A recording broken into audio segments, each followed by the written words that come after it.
अंगूठी पूरी तरह से खाली थी। उसमें एक भी आध्यात्मिक पत्थर नहीं था। स्पष्ट था कि वैदेही ने अंगूठी के सारे आध्यात्मिक पत्थर पलक झपकते ही स्थानांतरित कर लिए थे और उसे केवल एक खाली अंगूठी थमा दी थी। वैदेही, क्या तुम यहां रहना भी चाहती हो या नहीं? मेरा यकीन करो, मैं तुम्हें बाहर निकाल फेंकूंगा। यकीन करो, मैं तुम्हें बाहर निकाल फेंकूंगा, विराट ने गुस्से में कहा। उसका चेहरा काला पड़ गया था और वह वैदेही को घूर रहा था। विराट की बातें सुनकर वैदेही ने अनमने ढंग से एक और स्टोरेज अंगूठी निकाली और विराट की ओर उछाल दी। ये लो, ये लो। बस 1 करोड़ 9वीं रैंक के आध्यात्मिक पत्थर ही तो हैं, इसमें कौन सी बड़ी बात है? मुझे इसकी कोई परवाह भी नहीं है। वह वास्तव में डर गई थी कि कहीं विराट उसे सचमुच बाहर न निकाल दे, जो उसके लिए बहुत बड़ा नुकसान होता। हालांकि 1 करोड़ 9वीं रैंक के आध्यात्मिक पत्थर कोई छोटी रकम नहीं थी, लेकिन उस नागदंत चावल की तुलना में जो उसे हर दिन खाने को मिलता था, यह तुच्छ था। वैदेही मात्र 1 करोड़ 9वीं रैंक के आध्यात्मिक पत्थरों के लिए नागदंत चावल का नुकसान नहीं झेलना चाहती थी और छोटे फायदे के लिए बड़ा नुकसान नहीं उठाना चाहती थी। सच तो यह था कि इतना नागदंत चावल खाने के बाद वैदेही पहले ही आरोहण लोक में प्रवेश कर सकती थी, लेकिन उसने मध्य महाद्वीप युद्ध कला प्रतियोगिता के उत्तरार्ध में भाग लेने के लिए जबरन अपनी रैंक को दबा रखा था। अब हर बार जब वह मुफ्त का खाना खाती थी तो वह केवल थोड़ा सा ही खाती थी और बाकी नागदंत चावल बांध के लिए बचा लेती थी। उसने गुप्त रूप से जो नागदंत चावल जमा किया था वह उसकी सामान्य खपत से 10 गुना अधिक था। यह मात्रा उसकी साधना को आरोहण लोक के मध्य चरण तक लिए पर्याप्त से अधिक थी। विराट ने वैदेही द्वारा उछाली गई स्टोरेज अंगूठी को लपका, अपनी दिव्य चेतना से उसे स्कैन किया और देखा कि वास्तव में उसमें 1 करोड़ 9वीं रैंक के आध्यात्मिक पत्थर मौजूद थे। उसका भाव काफी नरम हो गया। विराट ने अपने बगल में मुंह फुलाए बैठी वैदेही को देखा और मन ही मन सोचा, यह लड़की दिन ब दिन ढीठ होती जा रही है। मुझे इसे सबक सिखाने का कोई मौका ढूंढना होगा, वरना यह सुधरेगी नहीं। हालांकि वैदेही की वर्तमान शक्ति जबरदस्त थी, खासकर उससे इतना नागदंत चावल प्राप्त करने के बाद। उसके शरीर का बार बार मज्जा शोधन और अस्थि सुदृढ़ीकरण हुआ था और उसकी शारीरिक शक्ति शायद शार्दूल से बहुत कम नहीं थी। सीधे मुकाबले में उसके पास वैदेही के खिलाफ कोई मौका नहीं था। शायद वह उसके खिलाफ 3 राउंड भी नहीं टिक पाता। वह वैदेही को तभी हरा सकता था जब वह नवनाग दिव्य अग्निढाल की प्रतिकृति का उपयोग करता, लेकिन वैदेही उसकी जानी दुश्मन नहीं थी, इसलिए उसके खिलाफ नवनाग दिव्य अग्निढाल की प्रतिकृति का उपयोग करना बहुत ज्यादती होती। वह शार्दूल और नन्ही नीली चिड़िया नीलिमा को साथ मिलाकर वैदेही को पकड़ सकता था और फिर उससे धीरे धीरे निपट सकता था। विराट की अजीब निगाहों के नीचे वैदेही को अपनी रीढ़ में सिहरन महसूस हुई। उसे आभास हुआ कि विराट उसके प्रति बुरे इरादे रखता है। विराट, तुम क्या चाहते हो? मैं तुम्हें चेतावनी दे रही हूं, मेरे प्रति कोई उल्टा सीधा विचार रखने की हिम्मत मत करना, वरना मेरे अशिष्ट होने का बुरा मत मानना, वैदेही ने विराट को घूरते हुए कहा। तुम बहुत ज्यादा सोच रही हो, भला तुम्हारे प्रति कोई बुरे विचार क्यों रखेगा? विराट ने बात को खारिज करते हुए हाथ हिलाया। इसके साथ ही उसने वैदेही को नजरअंदाज किया और महानवगगन दिव्य कवच ताबीज को परिष्कृत करने के लिए एकांतवास की तैयारी करने अपने कमरे की ओर चल दिया। विराट, तुम्हारी इस बात का क्या मतलब है? विराट की बातें सुनकर वैदेही आग बबूला हो गई और उस पर चिल्लाई। क्या? भला मुझ पर कोई डोरे क्यों डालेगा? क्या तुम यह कहना चाहते हो कि मैं बदसूरत हूं? दांव संघ की बहुचर्चित चुनी हुई शिष्या और 4 सबसे खूबसूरत युवतियों में से एक होने के नाते वैदेही इस अपमान को बर्दाश्त नहीं कर सकती थी। वह तेजी से आगे बढ़ी, विराट का पीछा करने और स्पष्टीकरण मांगने के लिए तैयार थी। हालांकि इससे पहले कि वह हिल पाती, एक सफेद परछाई चमकी और एक बड़ी प्यारी सफेद बिल्ली ने उसका रास्ता रोक लिया। ओए दुष्ट औरत, तुझे क्या लगता है तू क्या कर रही है? शार्दूल ने अपना बड़ा प्यारा सिर झुकाया, वैदेही को घूरते हुए दबी हुई आवाज में कहा। मूर्ख बाघ, मेरे रास्ते से हट जा, वरना मेरे अशिष्ट होने का बुरा मत मानना। मैंने अभी तक तेरे साथ पिछली बार का हिसाब बराबर नहीं किया है, वैदेही ने गुस्से में कहा। पिछली बार की कौन सी खुन्नस, ओ दुष्ट औरत, तू किस बारे में बात कर रही है? शार्दूल ने अज्ञानता का नाटक किया, पूरी तरह से हैरान दिखाई दे रहा था। इतना समय बीत चुका था, वह किसी भी खुन्नस को स्वीकार नहीं करने वाला था। तू मूर्ख बाघ, क्या तुझे सचमुच लगता है कि मैं कोई कमजोर हूं? यह सुनकर वैदेही का गुस्सा 7वें आसमान पर पहुंच गया। उसका चेहरा लाल हो गया। आज मैं तुझे दिखाऊंगी कि मैं क्या कर सकती हूं। इसके साथ ही वैदेही ने अपनी हथेली शार्दूल की ओर दे मारी। हे दुष्ट औरत, तू वास्तव में मुझ पर, टाइगर लॉर्ड पर हमला करने की हिम्मत करती है? क्या तुझे सचमुच लगता है कि मैं कोई कमजोर हूं? यह देखकर शार्दूल ने बिना किसी हिचकिचाहट के हमले का सामना करने के लिए अपने पंजे घुमाए। एक कान फाड़ देने वाला धमाका गूंज उठा। वैदेही की हथेली शार्दूल के पंजों से टकराई, जिससे बची हुई ऊर्जा का एक हिंसक विस्फोट हुआ जिसने पूरे मुख्य प्रांगण को हिलाकर रख दिया। सौभाग्य से दिव्य पवन महल का मुख्यालय कई शक्तिशाली व्यूहों द्वारा सुरक्षित था, जिससे इमारतें अविश्वसनीय रूप से मजबूत थीं। अन्यथा यदि यह कोई साधारण इमारत होती तो उनकी लड़ाई से निकली हिंसक ऊर्जा का सरासर बल इसे धूल में मिलाने के लिए काफी होता। महारानी रेणुका, जो पहले ही साधना करने के लिए अपने कमरे में लौट चुकी थीं, ने हिंसक कंपन महसूस किया और तुरंत अपनी आंखें खोल दीं, बाहर की ओर देखा। उन्होंने देखा कि वैदेही और शार्दूल बाहरी प्रांगण के गलियारे में भीषण युद्ध में उलझे हुए थे। यह देखकर महारानी रेणुका को लाचारी की एक लहर महसूस हुई। अपने हाथ के एक इशारे से उन्होंने दोनों लड़ाकों को दिव्य पवन महल के युद्ध कला अखाड़े की ओर उछाल दिया और साथ ही अखाड़े के मंच पर रक्षात्मक व्यूह को सक्रिय कर दिया, जिससे दोनों को दिव्य पवन महल के परिसर में और अधिक उथल पुथल मचाने से रोका जा सके। जब वैदेही और शार्दूल अपनी लड़ाई में व्यस्त थे, उन्हें अचानक अपनी आंखों के सामने एक धुंधलापन महसूस हुआ और उनके शरीर अचानक अपने मूल स्थानों से हटकर दिव्य पवन महल के युद्ध कला अखाड़े के मंच पर प्रकट हो गए। ये देखकर दोनों ने तुरंत और भी अधिक लापरवाही से लड़ना शुरू कर दिया। आओ और देखो, सब लोग आओ और देखो, मूर्ख बाघ वैदेही से लड़ रहा है। यह एक दुर्लभ तमाशा है, इसे याद मत करना। नीलिमा, जो हमेशा रोमांच के लिए उत्सुक रहती थी, जोर जोर से चिल्लाते हुए युद्ध कला अखाड़े की ओर उड़ चली। दिव्य पवन महल के अंदर कई शिष्याएं, जो शुरू में अपने आवास में अचानक हुए उतार चढ़ाव के बारे में उत्सुक थीं और सोच रही थीं कि क्या हुआ है, नीलिमा की चिल्लाहट सुनकर तुरंत अपने कमरों से निकलीं और युद्ध कला अखाड़े की ओर दौड़ पड़ीं। वैदेही वास्तव में उस मूर्ख बाघ के साथ लड़ रही है। यह तो काफी तमाशा है, चलो चलकर देखते हैं। मैंने सुना है कि हाल ही में वैदेही की शक्ति में बहुत सुधार हुआ है। यहां तक कि पृथ्वी योद्धा सूची में 8वें स्थान पर रहने वाले लोकेंद्र को भी उसने हरा दिया था। मूर्ख बाघ उससे लड़कर बस मुसीबत मोल ले रहा है। तुम लोग उस मूर्ख बाघ की ताकत को बहुत कम आंक रहे हो। वैदेही वास्तव में शक्तिशाली है, लेकिन वह मूर्ख बाघ भी कोई कमजोर नहीं है। अभी यह अनिश्चित है कि कौन जीतेगा। तुम लोग वास्तव में बोर हो रहे हो। इतना क्यों सोच रहे हो? बस जाओ और शो देखो। कुछ ही समय में पूरा दिव्य पवन महल परिसर शोर शराबे से भर गया। महारानी रेणुका ने अपना माथा रगड़ा, सिर दर्द महसूस करते हुए बाहर के अराजक दृश्य को देखा। ये छोटी बच्चियां, इन्हें वास्तव में हंगामा करना बहुत पसंद था। हालांकि उन्होंने इसकी परवाह नहीं की, उन्हें अपनी मनमानी करने दी। यह कोई बड़ी बात नहीं थी। इसके अलावा एल्डर योगिता, एल्डर गार्गी और अन्य बाहर देख रहे थे, इसलिए भले ही शार्दुल और वैदेही के बीच की लड़ाई तीव्र हो, कुछ भी गंभीर नहीं होगा। यहां तक कि विराट ने भी इसे नजरअंदाज कर दिया, सीधे एकांत साधना के लिए अपने कमरे में लौट गया। यह दर्शाता है कि वह भी इसे एक मामूली मामला मानता था। दिव्य पवन महल के निवास पर अखाड़ा लोगों से खचाखच भरा था। दिव्य पवन महल के सभी योद्धा शार्दुल और वैदेही के बीच की लड़ाई देखने आए थे। अखाड़े पर वैदेही और शार्दुल एक भीषण लड़ाई में उलझे हुए थे। दोनों लड़ाकों से युद्ध के अविश्वसनीय रूप से शक्तिशाली झटके बाहर की ओर फैल रहे थे, जिससे अखाड़े का रक्षात्मक व्यूह हिंसक रूप से हिल रहा था। यह देखकर एल्डर योग्यता को व्यूह को बनाए रखने के लिए व्यक्तिगत रूप से हस्तक्षेप करना पड़ा, कहीं ऐसा न हो कि प्रभाव के बल से वह ढह जाए। अखाड़े पर शानदार लड़ाई को देखते हुए नीचे दिव्य पवन महल की शिष्याएं, साथ ही माया, नीलिमा और अन्य ने उत्साहपूर्वक जयकार की। मूर्ख बाघ, अपनी पूरी ताकत लगा दे, मैं तेरा समर्थन कर रही हूं, नीलिमा ने माया के कंधे से चिल्लाकर कहा। टाइगर लॉर्ड शक्तिशाली, कुंवर चंद्रभान ने भी किनारे से जोर से चिल्लाया। वैदेही, अपनी पूरी ताकत लगा दो, उस मूर्ख बाघ से मत हारना। नलिनी भी मजे में शामिल हो गई, लेकिन वह शार्दुल का समर्थन नहीं कर रही थी, वह वैदेही का समर्थन कर रही थी। वह लंबे समय से शार्दुल को नापसंद करती थी, लेकिन उसकी और उस मूर्ख बाघ की ताकत के बीच का अंतर बढ़ता जा रहा था, जिससे उसके लिए उसे सबक सिखाना लगभग असंभव हो गया था। वैदेही शक्तिशाली। अखाड़े के चारों ओर देख रहे दिव्य पवन महल के शिष्यों ने, जो कभी भी कोई अच्छा शो नहीं छोड़ते थे, वैदेही और शार्दुल दोनों की जयकार की और उन्हें प्रोत्साहित किया। पहले से ही भीषण लड़ाई में उलझे वैदेही और शार्दुल भीड़ के प्रोत्साहन के तहत और भी अधिक क्रोधित हो गए। प्रत्येक ने अपनी पूरी शक्ति लगा दी। कुछ समय के लिए अखाड़ा पूरी तरह से अराजकता का दृश्य था। यदि एल्डर योगिता, जो एक अर्ध दिव्य विकास लोक विशेषज्ञ थी, व्यक्तिगत रूप से रक्षात्मक संरचना को नियंत्रित नहीं कर रही होती, तो पूरा अखाड़ा उनकी लड़ाई से उल्टा पुल्टा हो गया होता। अखाड़े पर भीषण लड़ाई को देखते हुए हेमंत, शियाहोबाई सदमे की लहर महसूस किए बिना नहीं रह सका। ऐसा लग रहा था कि पिछले कुछ महीनों में वैदेही की ताकत कुछ महीने पहले लोकेंद्र के साथ हुई उसकी लड़ाई की तुलना में कई गुना बढ़ गई थी। इन कुछ महीनों में उसकी प्रगति संभवतः पिछले दशकों में की गई प्रगति से भी आगे निकल गई थी। विराट के साथ रहना वास्तव में एक महान सौभाग्य प्रतीत होता था। कोई आश्चर्य नहीं कि वैदेही हर हाल में विराट के साथ रहने पर जोर देती थी। वास्तव में दिव्य पवन महल के निवास पर रहने के दौरान यह केवल वैदेही नहीं थी जिसकी ताकत में दिन दूनी रात चौगुनी वृद्धि हुई थी। हेमंत की ताकत भी काफी बढ़ गई थी। हालांकि वह वैदेही जितना बेशर्म नहीं था, जो लगभग हर भोजन में मुफ्तखोरी करती थी, फिर भी वह दिव्य पवन महल के निवास पर अपने महीनों के दौरान नागदंत चावल के काफी भोजन प्राप्त करने में कामयाब रहा। नागदंत चावल के शक्तिशाली प्रभावों के तहत हेमंत की ताकत भी दिन दूनी रात चौगुनी बढ़ी। हालांकि वैदेही जितनी नहीं, लेकिन हेमंत का मानना था कि अपनी वर्तमान ताकत के साथ भले ही वह पृथ्वी योद्धा सूची में 6ठे स्थान पर रहने वाले भैरव गुइमो की तुलना नहीं कर सके, वह निश्चित रूप से 7वें स्थान पर रहने वाली रागिनी लू यूनाइन से कमजोर नहीं था। अखाड़े पर वैदेही और शार्दुल ने 100 से अधिक राउंड तक लड़ाई लड़ी, लेकिन अंत में वैदेही पिछड़ गई।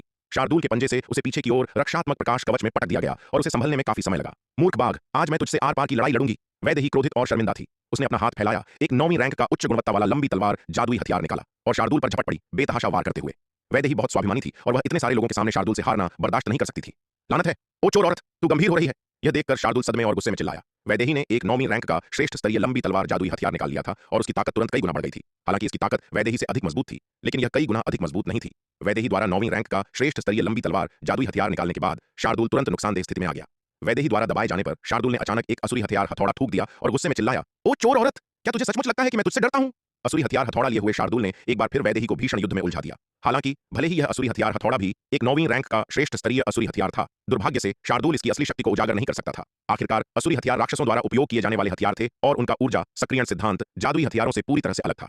असुरी हथियारों को चलाने वाली ऊर्जा राक्षस जाति का असुरी सार थी, न कि किसी योद्धा का असली तत्व।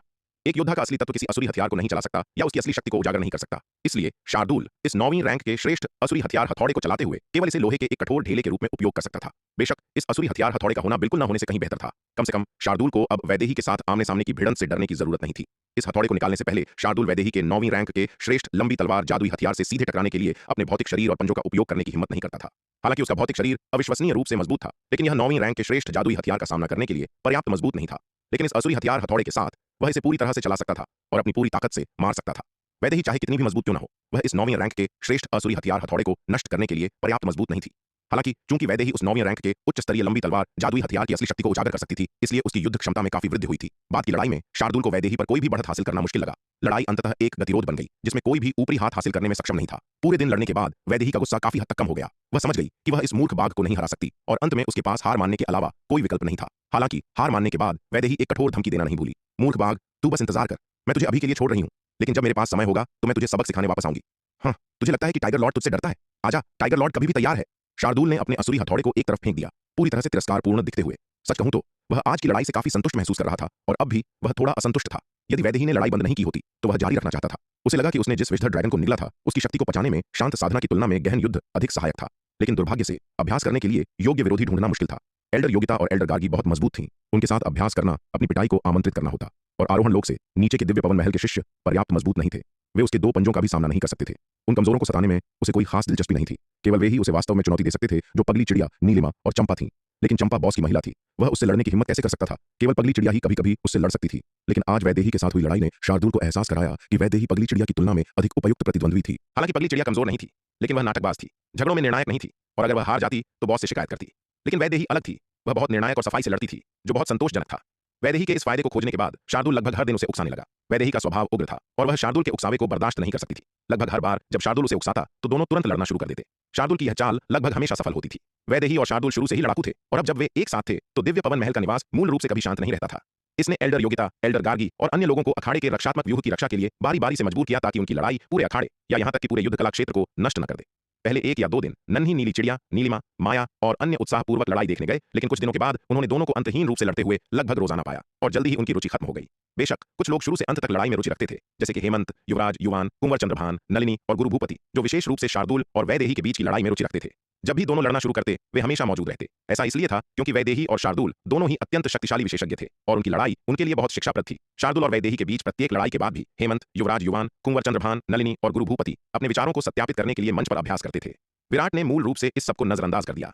वह या तो साधना में डूब गया या ताबीज व्यूहों की विरासत का अध्ययन करने के लिए खुद को समर्पित कर दिया। इस दिन विराट महानव गगन दिव्य कवच ताबीज को परिष्कृत करने पर ध्यान केंद्रित कर रहा था। प्रकाश की एक चमक दिखाई दी और ताबीज का कोर आकार ले गया। वह आखिरकार महानव गगन दिव्य कवच ताबीज को परिष्कृत करने में सफल हो गया था। महानव गगन दिव्य कवच ताबीज को सफलतापूर्वक परिष्कृत करने के बाद विराट इसकी शक्ति का परीक्षण करना चाहता था। उसने चारों ओर देखा और देखा कि नन्ही नीली चिड़िया प्राचीन महाद्वीप से पानी लेकर भीतर से वापस आ रही है।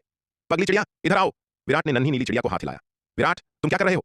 नन्ही नीली चिड़िया अपने पंजों में प्राचीन महाद्वीप के झरने के पानी की 2 बोतलें थामे विराट की ओर उड़ी, उसे गुस्से से घूरते हुए।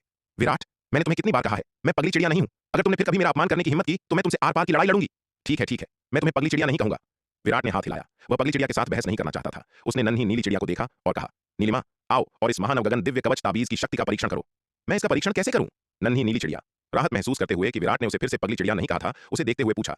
विराट ने सीधे अपने हाथ में महानव गगन दिव्य कवच ताबीज को सक्रिय किया और तुरंत अपने चारों ओर एक रक्षात्मक प्रकाश कवच बना लिया, जो उसे अपने भीतर लपेटे हुए था। बस मुझ पर अपनी पूरी ताकत से हमला करो, विराट ने कहा। विराट, चलो ये पहले ही स्पष्ट कर लें, मैं अपनी पूरी ताकत से हमला करने जा रही हूं।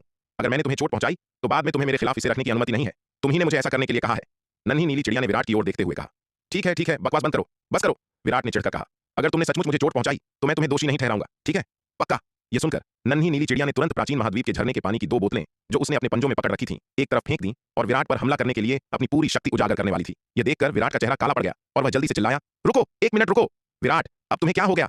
नन्ही नीली चिड़िया, जो पहले ही तैयार हो चुकी थी, बहुत असंतुष्ट थी जब विराट ने अचानक उसे रोक दिया। नाग, जल्दी इधर आओ और प्राचीन महाद्वीप के झरने के पानी की इन 2 बोतलों को ले जाओ। विराट ने नीले वस्त्र वाले लड़के को पुकारा, जो किनारे से हंगामा देख रहा था। यह पगली चिड़िया, जब यह इंचार्ज नहीं होती तो इसे वास्तव में पैसे की कीमत नहीं पता होती। प्राचीन महाद्वीप के झरने के पानी की ये 2 बोतलें प्राचीन महाद्वीप से बाहर लाई गई थीं, जिन्होंने अनंत परम मीनार से काफी मात्रा में ऊर्जा की खपत की थी। अगर इन्हें इस तरह गिरा दिया जाता तो वह बिना किसी कारण के बड़ी मात्रा में आध्यात्मिक पत्थर खो देता। विराट की पुकार सुनकर हरे वस्त्र पहने लड़के नाग ने आगे बढ़कर प्राचीन महाद्वीप के झरने के पानी की 2 बोतलें ले लीं और बड़बड़ाया, विराट, इन्हें लेने का क्या मतलब है? बस इस पगली चिड़िया को प्राचीन महाद्वीप के झरने के पानी की इन 2 बोतलों को गिराने दो और फिर उसे इसके लिए भुगतान करने के लिए कहो। मैं तुम्हें बता दूं, इस पगली चिड़िया के पास अब काफी निजी पैसा है। यह सुनकर विराट ने संदेह के साथ हरे वस्त्र वाले लड़के की ओर देखा और पूछा, नाग, तुम क्या बड़बड़ा रहे हो? तुम्हारा क्या मतलब है? इस पगली चिड़िया के पास निजी पैसा है? यह सुनकर नन्ही हरी चिड़िया तुरंत चिंतित हो गई। यह दुष्ट तलवारबाज उसकी योजनाओं को बर्बाद करने वाला था। अरे विराट, क्या तुम अभी भी इसे आजमाने वाले हो या नहीं? अगर नहीं तो मैं जा रही हूं। नन्ही नीली चिड़िया अपने पंख फड़फड़ाती हुई विराट के पास उड़ी, हाँफते हुए। वह उस टूटी हुई तलवार को अपना राज नहीं खोलने दे सकती थी, वरना उसकी सारी मेहनत विराट द्वारा छीन ली जाती।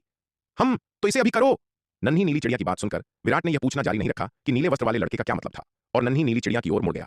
वह अभी जो सबसे ज्यादा करना चाहता था वह था महानव गगन दिव्य कवच ताबीज के प्रभावों को सत्यापित करना। जहां तक नन्ही नीली चिड़िया के पैसे के गुप्त भंडार का सवाल था, वह फिलहाल इससे खुद को सरोकार नहीं रखना चाहता था। इसके अलावा उसे विश्वास नहीं था कि नन्ही नीली चिड़िया के पास पैसे का कोई गुप्त भंडार होगा। नन्ही नीली चिड़िया मूल रूप से उसकी नाक के नीचे थी, तो वह संभवतः किस तरह की मुसीबत पैदा कर सकती थी, और वह नीले वस्त्र वाला लड़का खतरनाक बातें बोलने का आदी था, इसलिए वह उस पर पूरी तरह विश्वास नहीं कर सकता था। हालांकि विराट को यह नहीं पता था कि नन्ही नीली चिड़िया का पैसे का गुप्त भंडार वास्तव में नीले वस्त्र वाले लड़के के साथ एक साजिश थी। उन दोनों ने जो गबन किया था वह कोई छोटी रकम नहीं थी।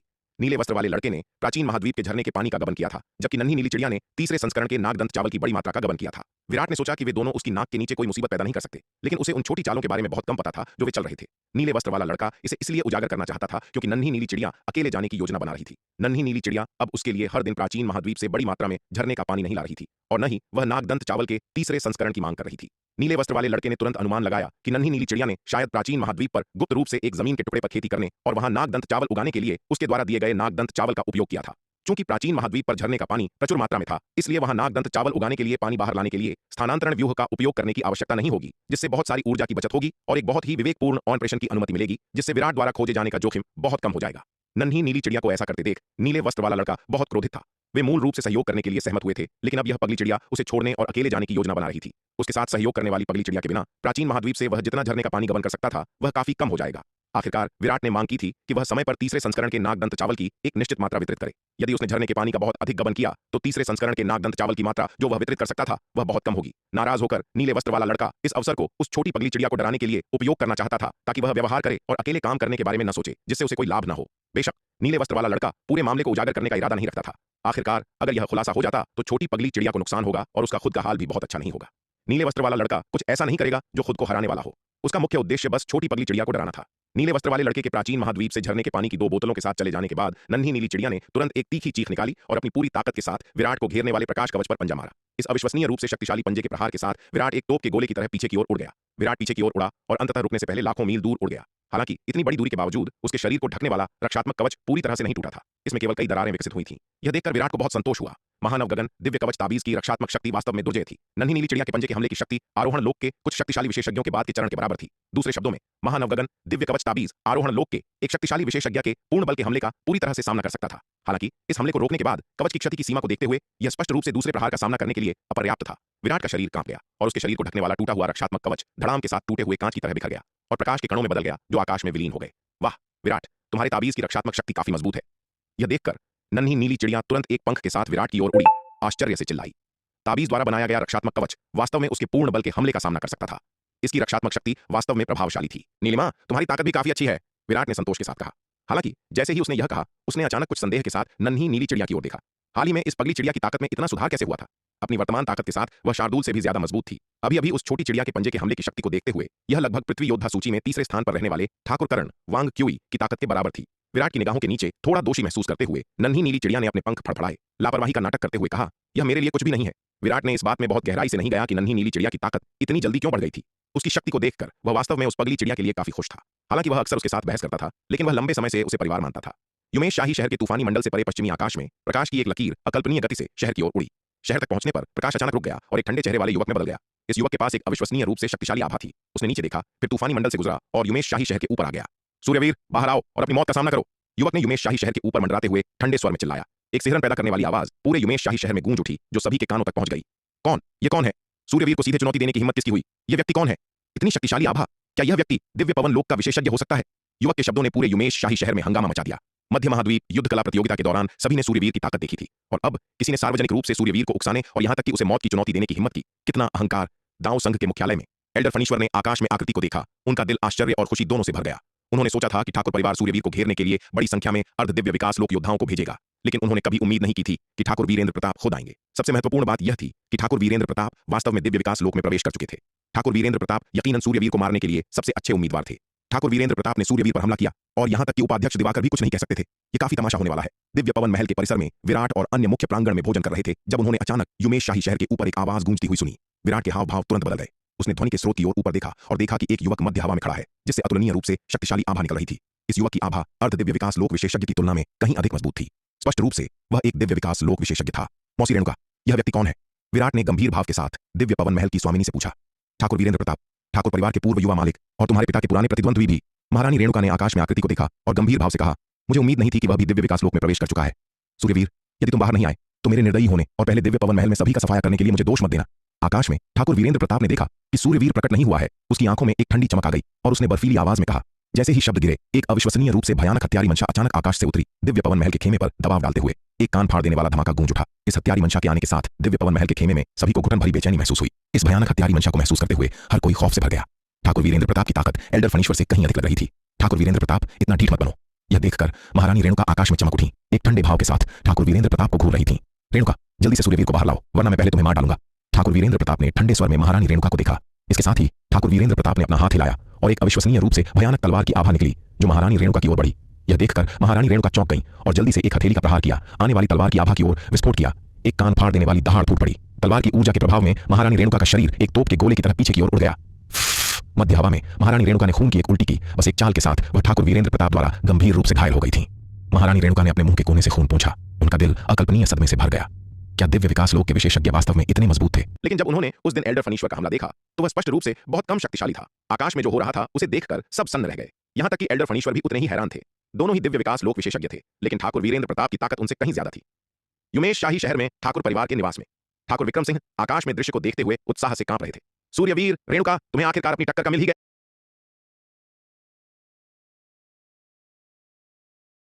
ठाकुर विक्रम सिंह इतने उत्साहित थे कि वह लगभग हंस पड़े।